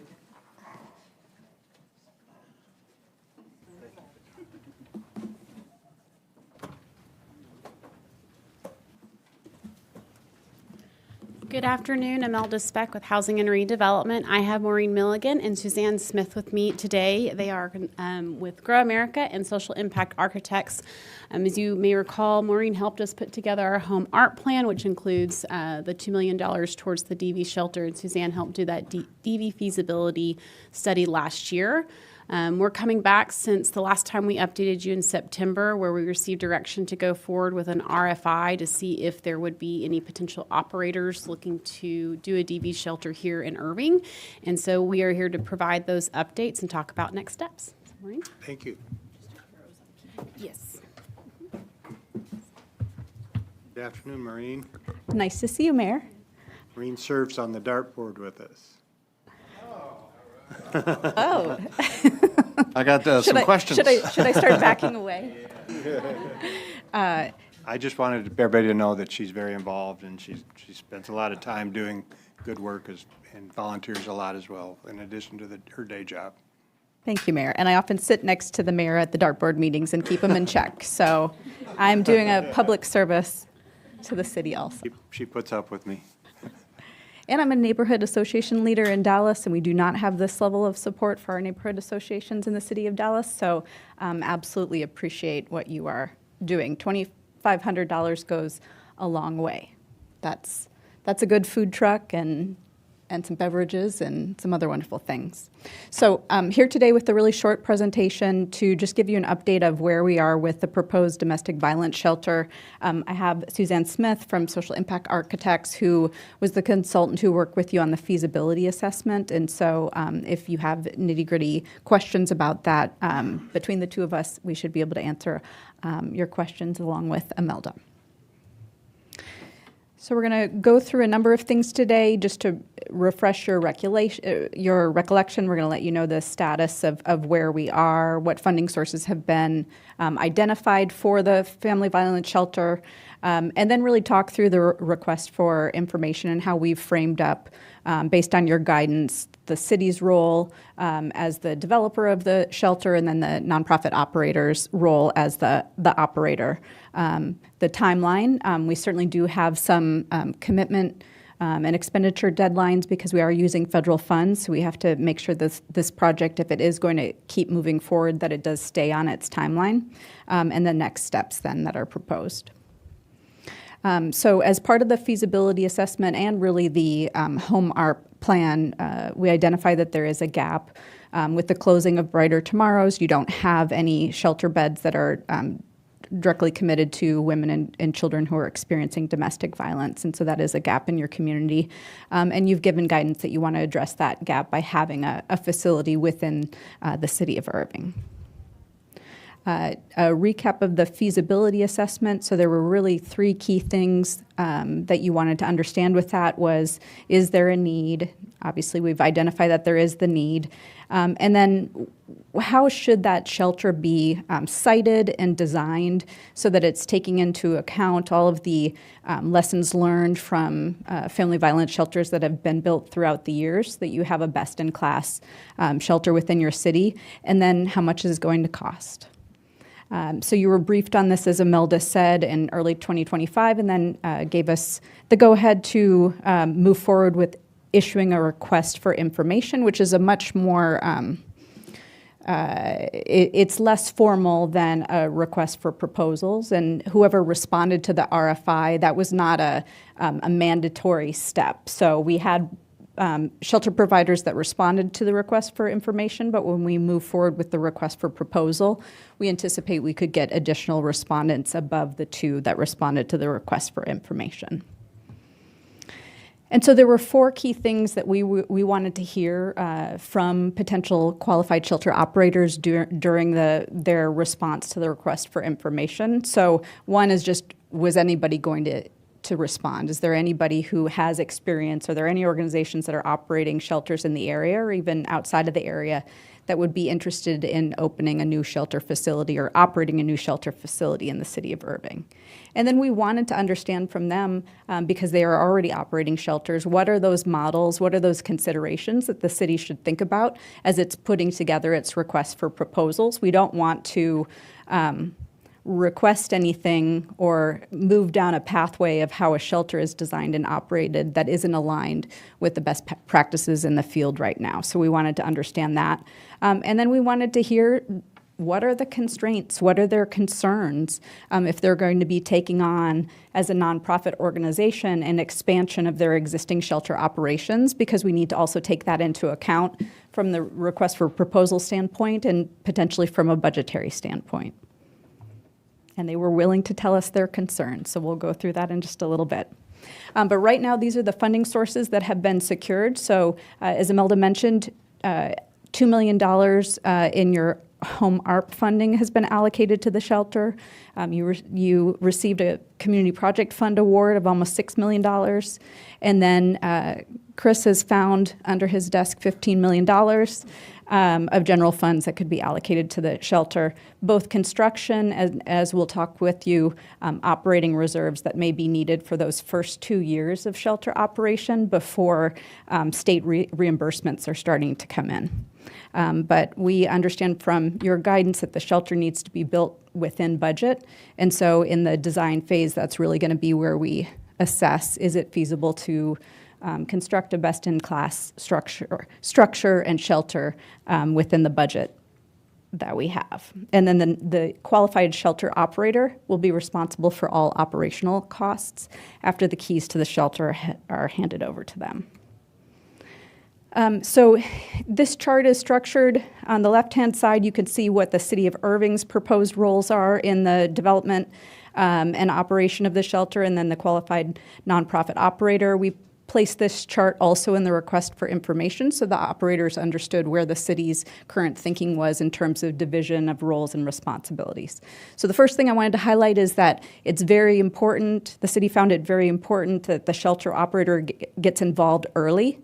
So they can be involved in the design of the shelter, because ultimately they're going to be operating it, but they bring in that expertise that the city just doesn't have. So it's important that we get them on board as early as possible. Also, they need time to ramp up a capital campaign so they can raise those funds to demonstrate to the city that they have the financial capacity to not only open the shelter, but to operate it as a fiscally sound organization or operation for the 15 years that the federal government requires the shelter to be operated. So 15 years is where you could be subject to monitoring from the federal government. You'll be providing reports to show that you're using the funds as described. So the city is going to operate as the developer, selecting the site, obtaining all of the due diligence and environmental review approvals, as well as any entitlements. And then that shelter operator, as I mentioned, they're going to participate in the design, and they're going to need to kick off their fundraising as soon as they're selected. And they're going to have to start in the process of obtaining state licensure to operate the shelter and to obtain funding for those beds from the state. The city will build and outfit the shelter so it'll be ready to be operated other than, bedding and other kind of daily essentials. That's the plan, is to turn it over ready so that it can get started on day one. And then during the operational phase, you'll be monitoring the property to make sure that it's being operated up to federal standards at a minimum and any additional city requirements that you put on the project. And then during that time, the shelter operator will be a tenant, but it will be, unlike some landlord-tenant relationships, they will be responsible for all of the maintenance. So the city of Irving is not going to be called when the water heater goes out or when there's a hailstorm and the roof is damaged. So the operator needs to understand that they need to have reserves and they need to have a budget that plans for those minor maintenance expenses as well as those major maintenance expenses. And then the plan currently is, after the compliance period is over, that fee title would be turned over to the shelter operator. And I think what's still being discussed is there would be additional requirements for that shelter to keep operating as a shelter, but we have not yet defined how long that period would be or if it would be an indefinite period. So we are hitting our milestones in terms of the preliminary timeline. I wanted to highlight at the second to last bullet, per the home ARP requirements, the funds have to be spent and the shelter needs to be operating by September 30th, 2030. So the construction, that is our absolute drop dead date. And so we kind of backed in to all of the other milestones, but with guidance from Imelda and her team and your building services, construction services experts within the city, is this a feasible timeline? And so far they have told us that it is feasible, but the city is going to be issuing an RFP for architectural and cost estimation services at the same time as we'll move forward with procuring the shelter operator, so that we can keep this timeline moving. So we have all of the professionals in place to be able to kick off phase one and keep the project moving forward. Just quickly wanted to let you know we did a lot of outreach to reach out to qualified shelter operators across the DFW region, including posting the RFI on IonWave and then contacting shelter providers directly through several different means. So we got 2 responses, one from the Archway, which operates exclusively in Tarrant County. They operate 2 shelters, one with about 100 beds, one with 72 beds. In Fort Worth and Arlington, and then Mosaic Family Services, which operates just right next door in Dallas, and they have a shelter that has 46 beds. So we were happy to get responses from organizations that have a long track record of operating shelters. You can see Archway having been formed and organized in the late 70s, and Mosaic Family Services since 1993. We know we've had a number of economic disruptions that have happened in the meantime since at least the 90s. And so seeing that these organizations have been able to weather the great financial crisis and COVID does give us some kind of indication that they do have strength in both their governance and their finances to be able to potentially take another step and operate a shelter in the city. Just wanted to highlight with the budget, one of the things that we wanted to understand is, do they have a diverse set of funding streams? This is, for both Archway and Mosaic, their top-level budget, not just their shelter budget. So you can see, for example, that Archway has almost 20% of their budget is earned revenue. They operate a thrift store, and so that brings in a lot of earned revenue. So it's just something to take into account, and something that will likely build into the RFP is how diversified is are your funding streams. We had a number of organizations that either contacted us directly, either city staff or Suzanne or myself, or that attended our webinar that didn't ultimately end up submitting an application, but still voiced support for the city moving forward with this shelter. We did not receive any negative responses. But these were the concerns that were raised by the respondents, all that I think are really legitimate that we internally have already talked through, but just wanted to raise. So one, the respondents were concerned if the city imposes restrictions on only the only people who can qualify to utilize the shelter are Irving residents, that would go against some best practices. Within family violence, sometimes the most safety plan is for the family not to be in the city that they reside in. That's why there's a system of shelters as opposed to only one shelter serving the residents. So that was the residents of the city where it's located. So that was one thing that was raised. And certainly these organizations, they take state and federal funding, but they were concerned about could there be additional requirements that the city imposes that just would not allow them to operate a shelter either in a fiscally responsible way or in alignment with their mission. There was some concern about where the shelter might be located and if the city if the city's intent is to disclose the location of the shelter. There are different opinions within this space about whether you disclose the location of the shelter. Certainly during the 90s and the early 2000s, you would never disclose the location of a family shelter. There's been a little bit of a divergence now that sometimes you actually do disclose the location. So that was one thing that was raised by the respondents. And then definitely the biggest concern was the first 2 years of operation. So there's going to be a lag between when the shelter operator would be able to apply for state reimbursement for providing domestic violence shelter beds, and when the reimbursements would start to come in. And they're concerned that even with a robust fundraising cycle, that they may not be able to raise all the funds they need to demonstrate to the city that they have a clear pathway of having 15 years of operating funds and actually having the funds on hand for the first two years to be able to operate. So I would say that's about the biggest concern. And they also did they did let us know that both at the federal level, there's been a lot of flux in terms of federal government funding just in community development space in general. And then just philanthropic funders don't tend to fund in 10 or 15-year cycles. They fund in 1 to 3 year cycles. And so there's always the risk that your multi-year grant might not get renewed. So there was some concerns there. So last slide is just next steps. As I mentioned, the path moving forward, with your guidance is a parallel process where it's an RFQ for an architect and cost estimation services, and then an RFP for a shelter operator. And then we will have a phase 1 due diligence process where we will go through design and we'll get an estimate of what the shelter will cost to build. And we'll see if the shelter operator can raise sufficient funding so that the city feels comfortable that they are going to be in a sound position to be able to operate the shelter long term. So at the end of phase 1, there will be a go, no-go decision.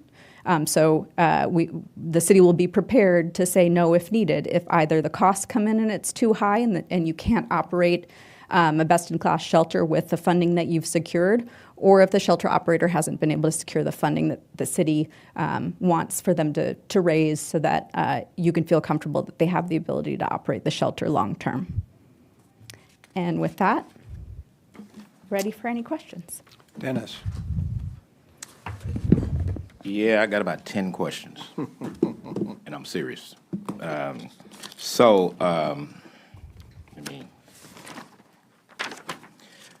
first question is, so the $15,000, that's general fund money. 15 million is general fund money. And previously, I've asked several times about the $2 million of ARP money that we have, and I'm surprised, no, don't take it personal. I'm surprised we can find $15 million of general fund money on this, okay, but you can't find $2 million of general fund money to cover the $2 million of ARP money that I have been asking to go toward a need that we have now, not in 2030. And I'm going to ask this council again, we need to leave that $2 million of home art money that was given to us in 2021, where it was originally designated when we did the plan to HUD, and that was non-congregant shelter. And we've got to do, if we're going to use it, make us a substantial amendment to the home art plan, and that's simply because of the population that's being served now. Under the non-congregate shelter, that population under the plan that we submitted, that population was for general homeless people, which domestic violence qualified under that non-congregate shelter. But the population has changed, and because the population has changed to exclusively domestic violence, then this $2 million we have now does not qualify to be used for the shelter unless that change is made, that population change is made. And so that's why I keep asking us that we need to take this $2 million and get it out of this domestic violence shelter and go ahead and put it where it was originally approved. My concern when I looked at the Q3, August of 2027, go or no-go, so if we get to there and we go no-go, okay, we've got 2 years to spend that $2 million. It's going to look bad for us if we go back to HUD after having some money for 8.5 years that you've never touched because you locked it into this domestic violence shelter, plan. And then when you look at your data in your city about all of the homeless needs, I think we're going to have a problem. That's one of my questions. The operators, the concerns that you said that the operators have, does it include either one of these operators that have these concerns? Yes, so both the Archway and Mosaic submitted responses and had concerns. And particularly, do you know particularly what concerns they were of these that you have listed? So Mosaic was, oops, I might need Imelda's, sorry about that. Mosaic was concerned about the city imposing additional requirements that may not be. You have to get in the microphone. Mosaic was concerned about imposing additional requirements that might not align with their vision or with running a fiscally sound operation. They also, I believe, raised the concerns about location of the shelter. Both shelter operators raised concerns about the first 2 years of operation and just being able to demonstrate to the city that they had secured or had a plan for 15 years of operational funding. So one of these that we could potentially become the operator has a concern that the city may impose a restriction that says a certain percentage of these beds need to be for Irving residents, which could mean that if they operate, we don't have that restriction, every bed in there could be for a non-Irving residence, because you said it yourself that you prefer not to have the residents of domestic violence in a city in that shelter in that city. So in some instances, yes, it may not be part of the family safety plan for them to be sheltered in the same location they had lived. Yeah, and so if that's their plan, then they're not going to shelter people from Irving in the city that Irving taxpayers are going to pay $15 million of their general fund money to build. Basically, what we're going to do is we're going to build a shelter for somebody to bring people from everywhere but your own city. I got a problem with that. The other questions that I have, when I look on page 11, where you look at the percentage of their budget, 50% government and for Archway, 76% for Mosaic. I assume when we say government here, we're not talking about Irving government. We're talking about federal government, state government, not Irving, period. Correct. Because Okay. neither of them are operating in Irving right now. Right, but. You're saying Dallas or Fort Worth. I understand that. My question, though, is that's their current budget. Correct, yes. So I'm just trying to make sure that this word government now and whenever does not mean Irving. That's my point. Absolutely, and that's why the RFI specifically said that the city does not intend to fund operations. So the city will fund development, construction of the shelter, but not operations. Okay, and then I got another interesting question on page 7, and I thought it was pretty interesting under the nonprofit operator, which is a tenant of the city. The city builds it, the operator is a tenant for the first 15 years. Yes.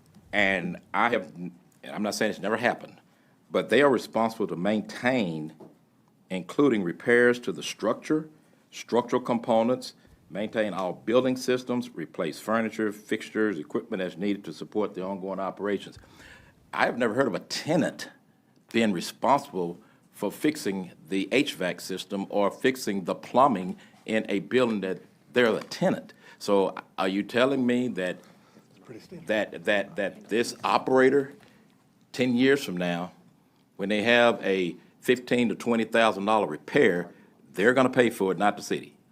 Yes, and I will say it was, I think, maybe 2 years ago at this point when we were doing due diligence and visiting other shelter locations. That was something we heard from providers that actually had the flip side, where the city was responsible for major repairs. That actually was detrimental because the city didn't move very fast, and sometimes there were like water damage issues where it led to additional damage to the shelter because the city didn't approve insurance claim submittals. And so what we heard from the due diligence was the preference to manage maintenance, that shelter operators wanted to be responsible for maintenance. And they have no problem with the cost of these repairs, of this facility? The feedback we got was when there's a longer lease term, they're able to then go and do capital campaigns and get funding to then be able to support those capital needs. So with Okay. a longer lease, like 15 years, and knowing that what's expected of them, they would be able to have the ability to go get the funding to support that. Yeah, I just wanted to make sure because that seems unusual, and for me, I wouldn't sign nothing like that myself, knowing that 12 years from now, this building is 12 years old, and now you got some real major problems, but It's a fairly common thing between Okay. cities and nonprofits to do it this way. And it is the preference for nonprofits to be responsible. Okay, all right, I just want to make sure, because that just, seemed unusual. And so, again, let me see here, I'll hear him finish. On, my last one it's on page 8, where the transfer of the property, to the qualified operator. So let me ask you a question. Let me give you a scenario. Qualified operator, say Mosaic takes this, they operate for 12, 13 years, and then for some reason something happened, just like Brighter Tomorrows, they can't operate it. Here comes another operator for 2 years, and then they gets the whole property. Is that a correct analogy? Well, I think we're anticipating that wouldn't happen, right? So this is presented as if the shelter operator is in compliance. I think if something like that happened where there was a failure of the first operator, there would be a renegotiation of what the transfer of the property would look like. So I couldn't necessarily say that absolutely that new shelter operator would become the owner after 2 or 3 years. And typically what we see is the clock restarts with the new operator. So city attorneys look at it and say, okay, we'll turn it over to another operator for 5 years to see if they, can maintain the building and continue to do the operations. But again, I would defer to your city attorney, but it does happen every once in a while. It's an aberration, but it can happen. Okay. All right, just want to be sure. I'm not against domestic violence shelter. We need one. I'd like to have one. But, as you can probably tell, I have a problem with us still encumbering this $2 million for this domestic violence shelter 6 years later, when we got needs for it right now. And Chris, that if you look up under your desk, to the left, behind the trash can, there's $2 million back there. So go get and add it to this. I'll go upstairs right now. David? Yeah, thank you, Mayor, and thank you for the presentation. How many beds are we looking at for this type of money that we have allocated? So we came up with a couple of different designs. That would be part of what we would do is to right size based on current construction costs and current need.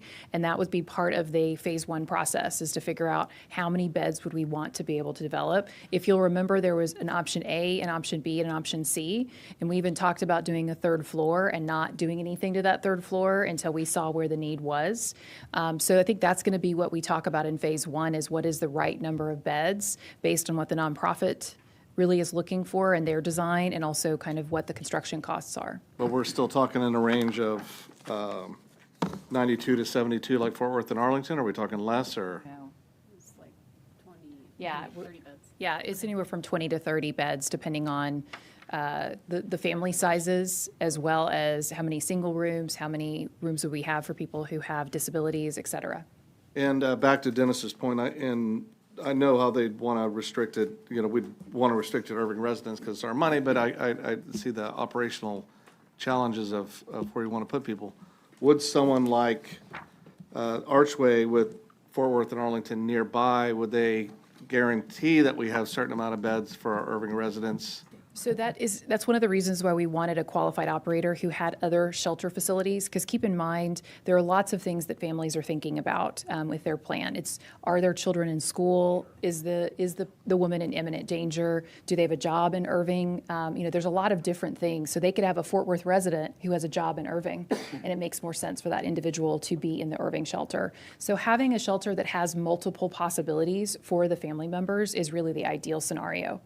But have you seen where we could say, hey, we want at least, we need a room, we need something for our residents because we're paying a lot of money. So that is to do very this. common. You see that in juvenile justice. You see that in other areas where they could track the number of people who either have residency in Irving or have a job in Irving or have children in Irving schools. And they could give you those numbers based on their 3 different shelters or 2 different shelters, depending on the qualified operator. Great. And the last one's on the disclosure of location. Tell me a little bit more about that, because you said it changed in the, what's the thinking behind that? So for a very long period of time, now remember the previous presentation, domestic violence shelters are still a relatively new thing. We're still trying to figure out kind of what works best. But as you remember, you actually saw the Park City example, which I think is one of the examples we're looking as being an example that we think we want to follow, where disclosure isn't as big of a deal. Houston, for example, has decided it's going to give disclosure. The reality is, if someone is in imminent danger, someone finds out where they are. And so actually having the location by some instances, actually increases safety, because there are, people surrounding the area. Obviously, the proximity to the police department is a real advantage for this particular facility as well. So this is going to be one of the things we'll talk to the qualified operator about, and they'll help us decide what is in the best interests based on what they think makes sense for the Irving residents. And my last question on security, is this something where our IPD is going to be on site, or do they have their own security? What do you see out there with shelters? So we've had conversations with the police department and the detectives. We've also had conversations with the folks at the FAC. In this phase 1 scenario, we're going to be talking with them further about, would they like to office over there, particularly, obviously, since we did the feasibility assessment. You guys have had some changes over at the FAC. So I think a lot of different things need to be renegotiated in this phase 1 scenario. Okay, thank you. I was just going to say, but at a minimum, and you can see from both shelter operators, there's always 24-hour on-site staff. Yeah. Al? Okay, I'm going to try to see if I fully understand what we're trying to get done with the money at this point. As I look at what we are looking at it from our responsibility to go forward with a domestic violence center, I can see that there may be a link between domestic violence that actually has occurred and an individual or family is homeless. Yeah. So I can see the connection. So am I tracking? Yes. Yes. Okay. Yeah, that's for you, Chris, by the way, and the $2 million. So let me take it to the next level, and that's the congregant shelter. And so that then talks to the actual facility, meaning the domestic violence center or shelter, okay? Now, in my experience in the oil and gas industry, we have something kind of interesting that's not, it may be parallel to what I'm really thinking that I'm seeing and hearing from you all. we have a thing called the non-working interest owner and the working interest owner. You're following me, aren't you? I see you doing this, because that, you understand where I'm going with this. I see the city as the non-working interest owner, and whoever we then end up doing the proposal with, that's the operator, okay? That doesn't mean that they don't put money in or don't go find money from the government, whatever, but we're providing the original, and I don't want to say just money, it's more than that, okay? So we're providing that, and so what I look at the 1 to 15 years as nothing more that we see in the oil and gas industry as a lease. And at the end of the lease, then you can go forward or you can do whatever. So I'm getting where I think you're going, and I think, please tell me and nod with me, yeah, you're right. Okay. So now what I'm saying to you, I agree. I like, and by the way, I'm okay with the 2 million if you link it to what I just said. Because that then, if ARP has its definition, says you have to do X, and this is Y, or this is X prime, then I'm okay with it. So that's something that you know, there may be a way that we can do this and kind of capture everything. And that's where my head is. So thank you. I'm very clear with this. I'm okay with what we're doing, Chris. Abdul. Thank you, Mayor. So what is the total cost of construction? So it hasn't been determined yet. That's where we're going to move forward to get cost estimation services. But in the feasibility assessment, there was some modeling done. So Suzanne can speak to that. But we have met internally, and obviously the feasibility assessment was done over a year ago. Construction costs have continued to escalate, and so that is impacting how big of a shelter likely could be constructed. So it'll likely be on the smaller end based on the 4 different scenarios that Suzanne initially presented on. Yeah, So whatever the number is, approximately 20 million was what we were talking about in the early phases of the feasibility assessment. okay, so that is city money, right? I mean, all of it or part of it, or only 15 is from the city? Only General 15 is city general funds. The other 6 or 8 million is federal funding. Okay. And the operation cost is all funding from state and federal?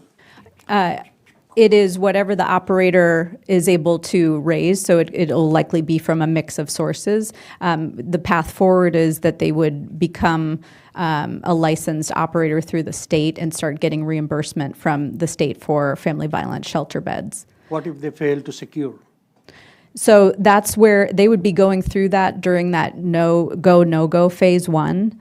So if we started to see that the state was pulling back from funding beds, or that the shelter operator just was not moving through that process, then that would be something that would make the city likely determine that we're not going to move forward. So you would have sunk costs in initial design services, but you wouldn't move forward to construction if you had those concerns.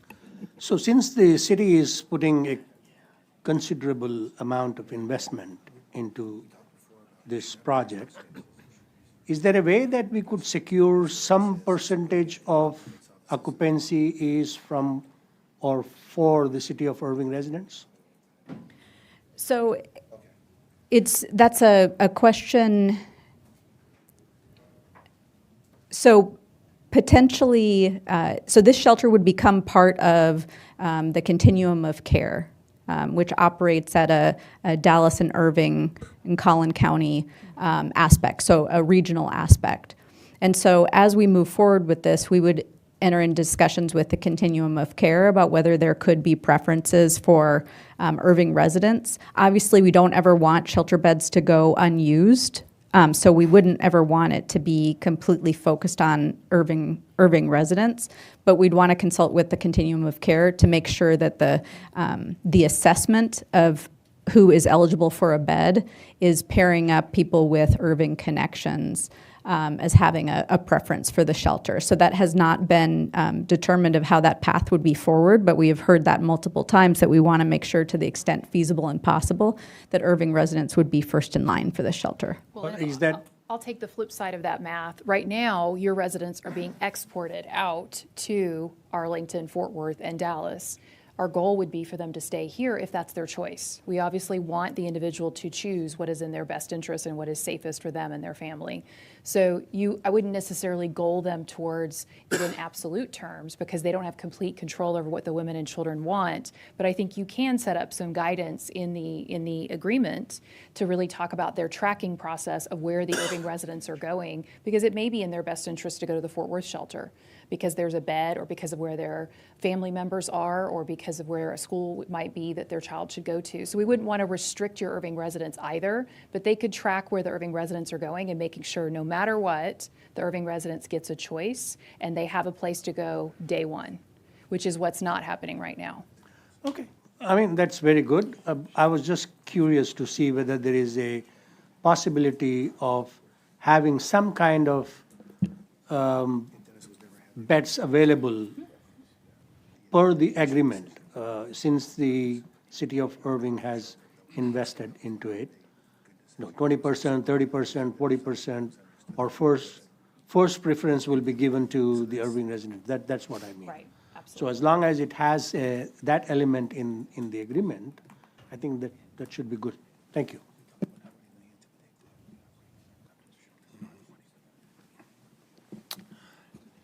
Chris, you have your light on. Thank you, Mayor. And thank you again for the presentation. Definitely appreciate the great work and the good thought that's gone behind it. From a funding perspective, I know there's been some conversation, understandably so, about the funding. When Brighter Tomorrows shut their doors, Imelda, 2.5, 3 years ago? 24? Closer to 4. Okay. The first commitment that we made as a city was we need to reopen a new domestic violence shelter.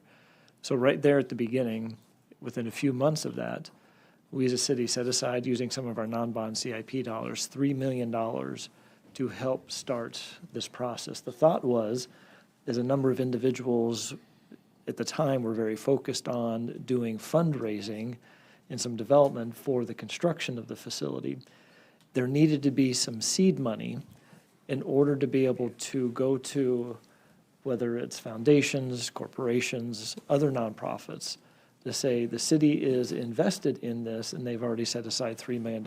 The idea was to use that as a catalyst to really help with the fundraising. At that same point in time, we also had the home ARP discussions. As Dennis said previously correctly, that had been identified as a non-congregate shelter. Those dollars are going to be used for. The council decided to move those over to the domestic violence shelter. We then had $5 million.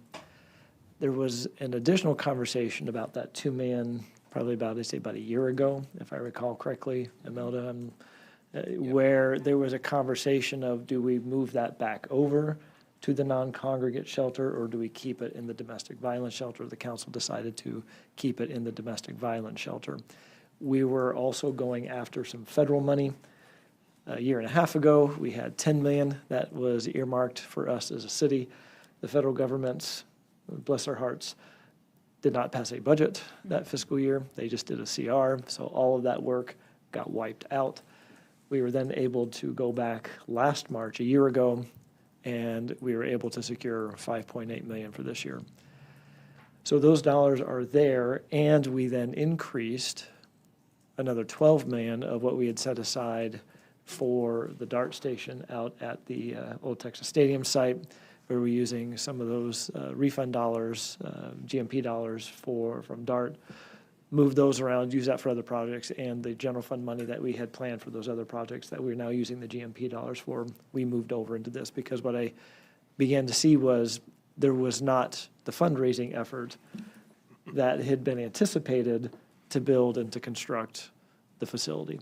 So that's why the city has been moving forward, setting dollars aside over these last 2 to 3 years to try and figure out a way to construct this facility. And so we've been now, to date, we've been able to collect the $22.8 million. We are not going to be able to use all 22.8 for the construction. Based upon the feedback that we received from the RFI and the two potential operators, there's going to need to be dollars set aside for operational reserves. I believe that could be in two different areas. We don't have a number yet on that, but I anticipate emergency reserves that would be set aside for whatever use or function it may be through that 15-year period. But was also mentioned is there's going to likely need to be some startup operational support as the new operator comes in, takes 12 to 18 months to secure some of those federal and state allocations of operational dollars. So of that 22.8 million, again, I don't have a number as yet. That's what we'll figure out as we go through this process. Of that 22.8 million, X amount or X percentage is going to likely need to be set aside for operational reserves. Just for simplicity's sake, let's say that's 2.8 million. I'm not saying that's the number or that is or is not the number, but just to keep it simple, that then leaves us $20 million for the construction, the design, the engineering of the facility. Does that need to also include property purchase?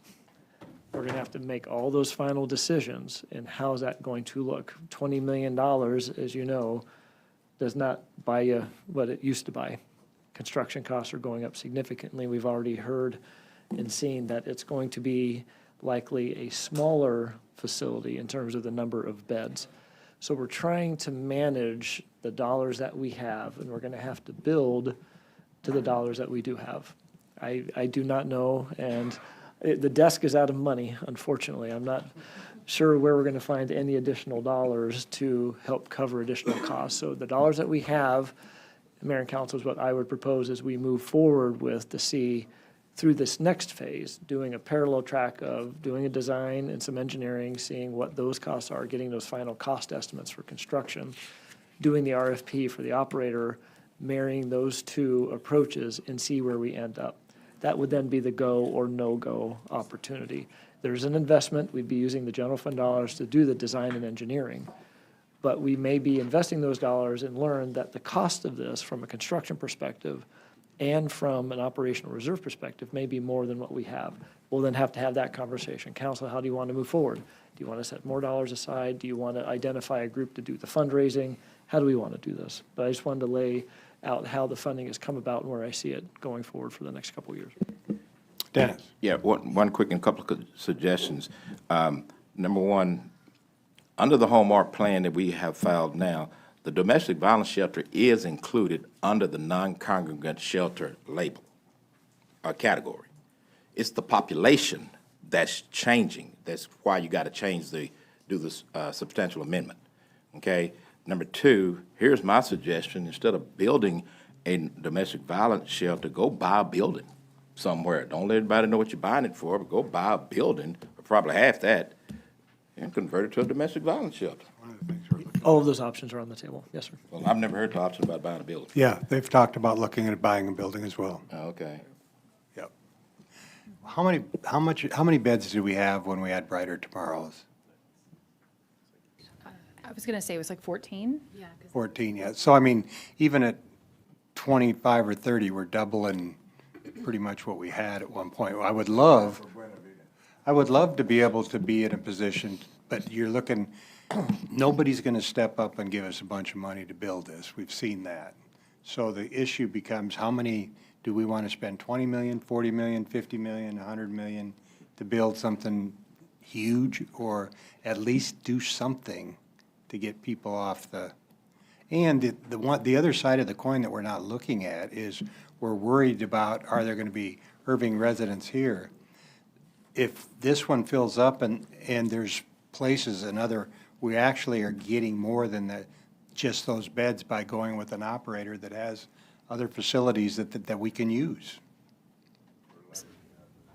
So Mayor, I think what you're saying is really apropos, because keep in mind, we want the long-term beds, but we also want the short-term beds, because right now, the City of Irving Police doesn't have a lethality assessment like many other communities have, where they can immediately do that assessment and say, this woman and her children are in danger. We immediately need to extract them out of the situation and put them someplace. And that's a real valuable thing, both for the woman to step out of the situation and have opportunity to give them space to think about what the next steps are, but it's also better for the children, because you don't end up having escalation into child abuse. So just keep in mind that we're looking at both things, having those beds, so if there's a short-term opportunity for immediately that extraction to happen, but also the long-term rehabilitation and healing that the women and children need to be doing. Yeah, and the short term is what I really get concerned about, because your window is so short there short. But the challenge is that if you don't get someone out of domestic violence that fast, Right. after 2 or 3 days go by, their minds change, and then we end up 2 weeks down the road, we got the same problem again. So you've got to have those short-term places for those individuals. You know, that's what we keep our judges on duty for, so that we can get them out as fast as possible and away from it. David, you had a comment. Yeah, it's just going back to Chris's construction costs, even looking at 80% on CapEx for the building, it's, two-thirds of $1 to $1 million a bed. So, back to Dennis's point is, I'd love to see the options out there for us to stretch as much as we can on that money to get as many beds for this as possible. Well, I think that's why all options are on the table, looking for something, to your point, something existing or something that we can retrofit, such as we did with our building we looked at today. Mayor, I was just going to say one additional benefit too, from a public standpoint, safety standpoint, that responding to a domestic violence or domestic disturbance call is one of the most dangerous calls that a police officer will respond to. So if we can do anything to reduce that, we're also reducing the potential harm that can come to police officers when they're responding to those calls. Okay, thank you all for the presentation. We'll move forward and see where we go. Okay, do we need thumbs up?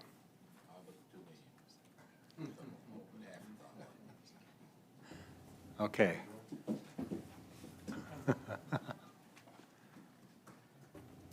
Thank you. All right.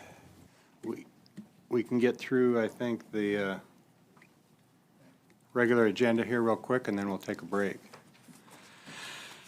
The first two items are approval of the minutes 2 and 3 from Thursday, March 12th. The fourth is a resolution approving a 4% increase to the city manager's annual base salary. Item number 5 is a resolution approving an interlocal agreement with Dart Area Rapid Transit for public transportation improvements that are located within the TIF, the tax increment reinvestment zone within the city.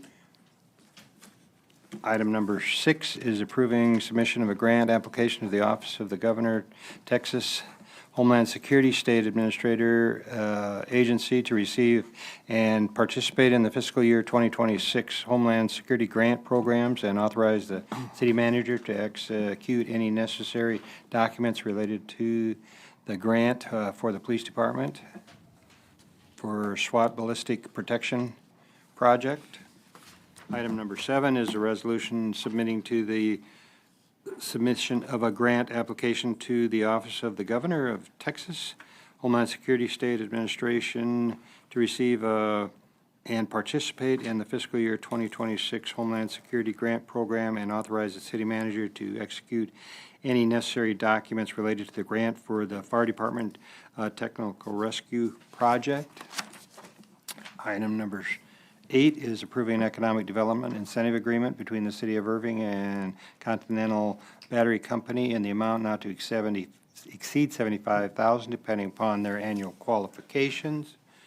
Item number 9 is approving a professional services agreement between the City of Irving and AECom Technical Services, Inc. in the amount not to exceed $282,403.55 for advanced metering infrastructure replacement. Item number 10 is approving an addendum to the sole source agreement with CUES, Inc., in the amount of $36,878.82 for software and solutions as a solution agreement for additional hardware, software license, and data storage. Item 11 through 24 are the bids. Anybody have any problems with the bids? Questions on the bids? Abdul? On item number 13, 13. is $542,000 for moving and litter control on the TxDOT right-of-way. Is this money recoverable from the state, or? We wish. This, not all of it, no, sir. We are, as a city entering into this contract, we do get reimbursed a portion of these dollars back from the state, but we do not get fully reimbursed by the state. We are increasing the number of mowings and litter pickups over and above what the state usually does, because we want a higher standard than what we have seen in the past. I remember that we approved last couple of years as well, based on to make Irving beautiful or clean Irving.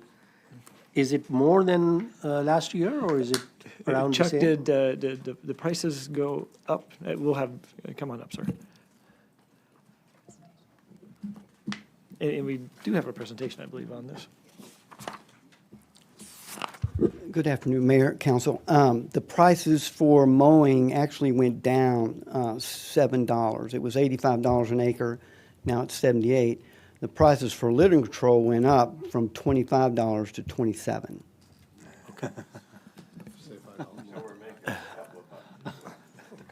In the mowing, but we're obviously, our frequency in litter control is 24. That's twice a month, and we're only mowing 6 times a year, so it has gone up a little bit. But Abdul?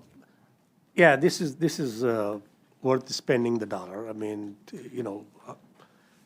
we have seen our highways have been cluttered with debris and this and that, and I think this is worthwhile spending and keeping up with the city. Thank you very much. All right. Thank you, Chris. Dennis?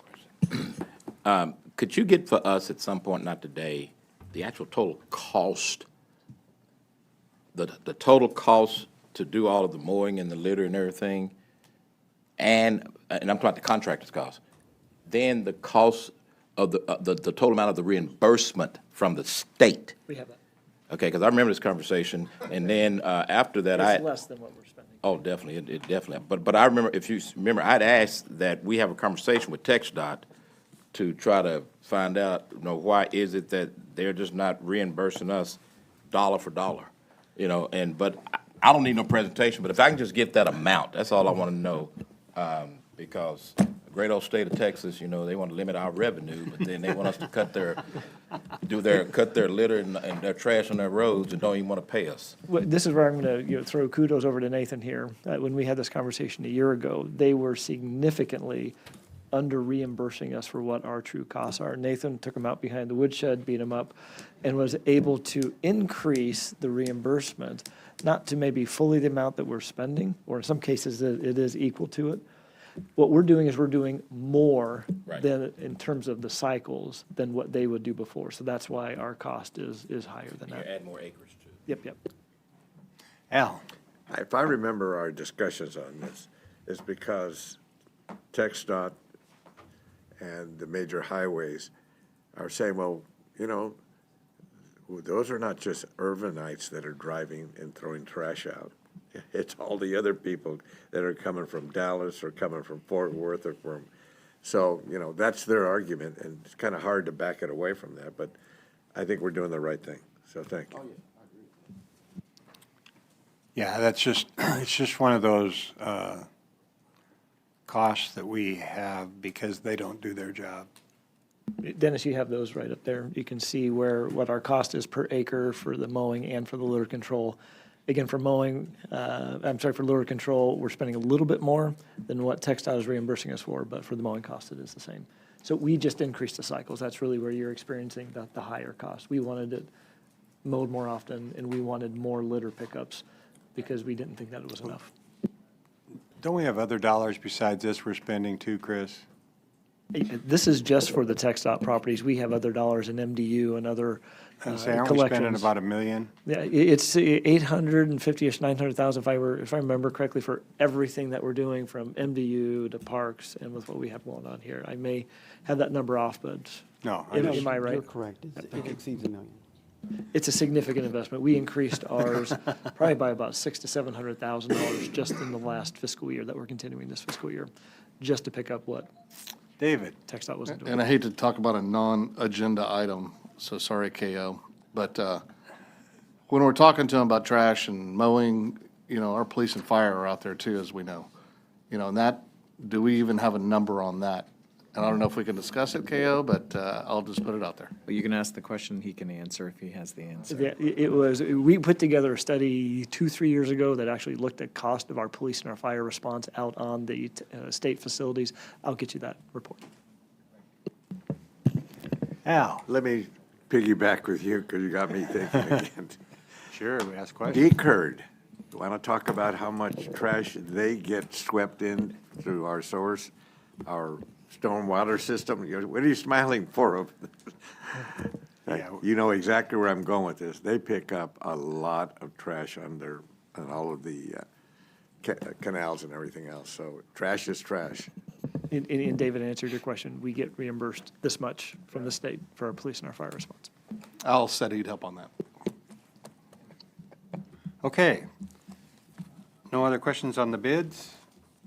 We'll go with item number 25, which is an ordinance amending Chapter 8B Building Codes of the Irving Land Development Code to adopt the 2024 editions of the International Building Code, International Residential Code, International Energy Conservation Code, International Plumbing Code, International Fuel Gas Code, International Mechanic Code, International Existing Building Code, and International Swimming Pool and Spa Code with local amendments.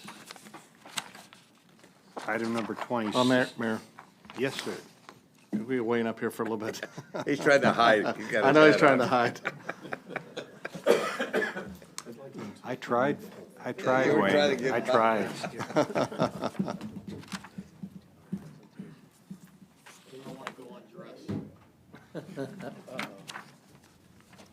Okay, now you look good.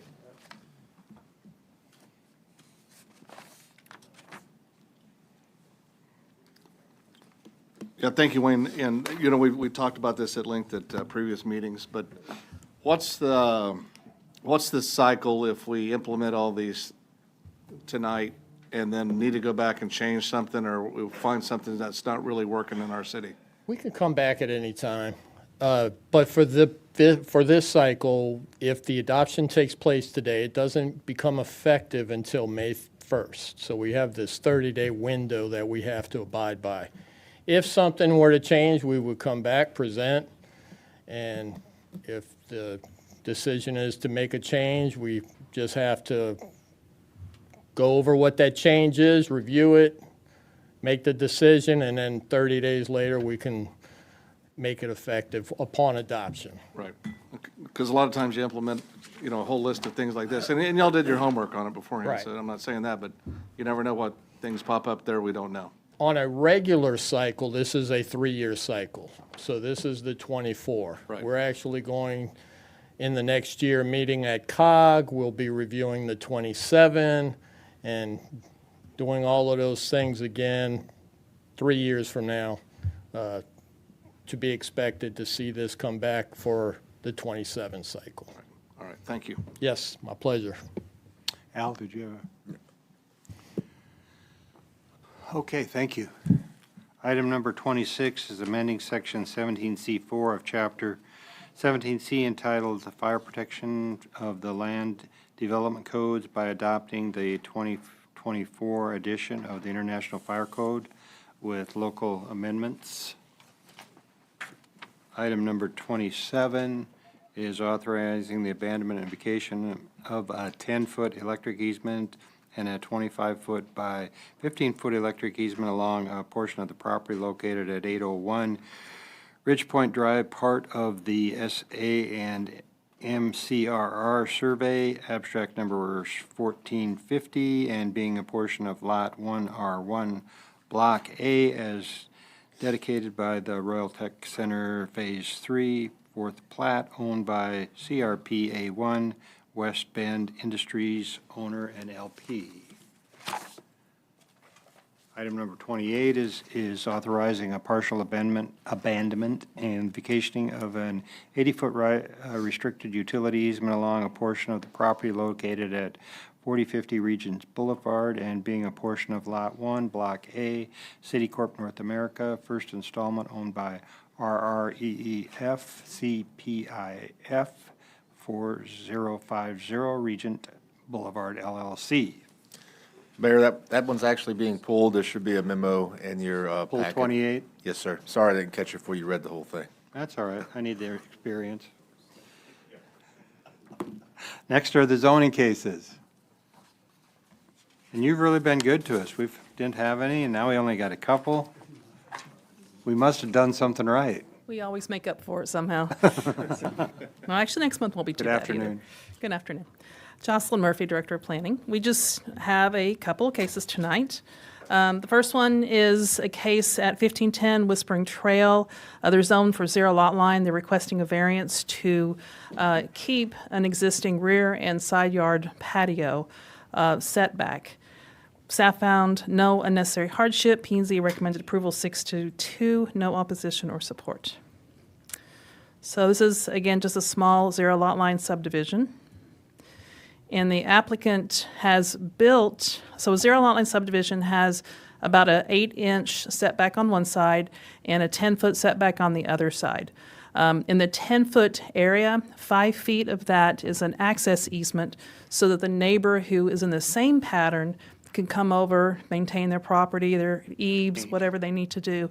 So the wall of the adjacent property is essentially the fence line, the property line of each of the neighboring property. So this neighbor had put I've got a picture, a metal cover both on the side and on the rear. This was found through code compliance. I believe they had some construction equipment out front. All the construction equipment has either been used or removed, so the code compliance consideration is gone, but we now know that they have this fence within the 5-foot setback of the adjacent house, and then also the rear is within an easement, so they know that needs to be removed. So the request is to allow for the basically the patio cover to be cut back to 5 feet on both the rear and the side of the property. So here's a picture of the property. The cover is over here on the right. And some adjacent properties. And these are pictures, again, from code compliance, currently code compliance, since they can't get inside the property, they don't know what the current status is. And I'll be happy to answer any questions. So they've agreed to cut that patio back 5 feet.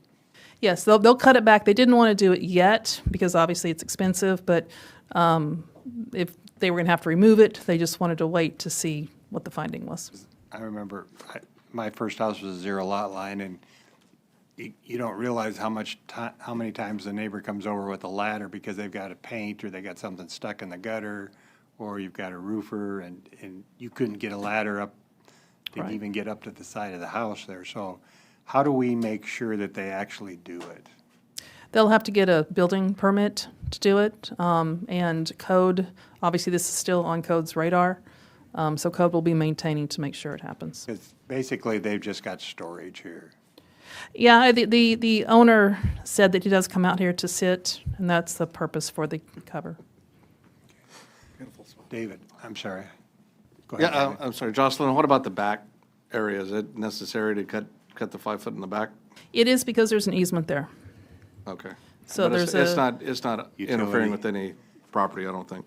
It's not. I believe it backs up to a green space. I've got the aerial here, but it's the easement. Does. We need to get it out of the easement.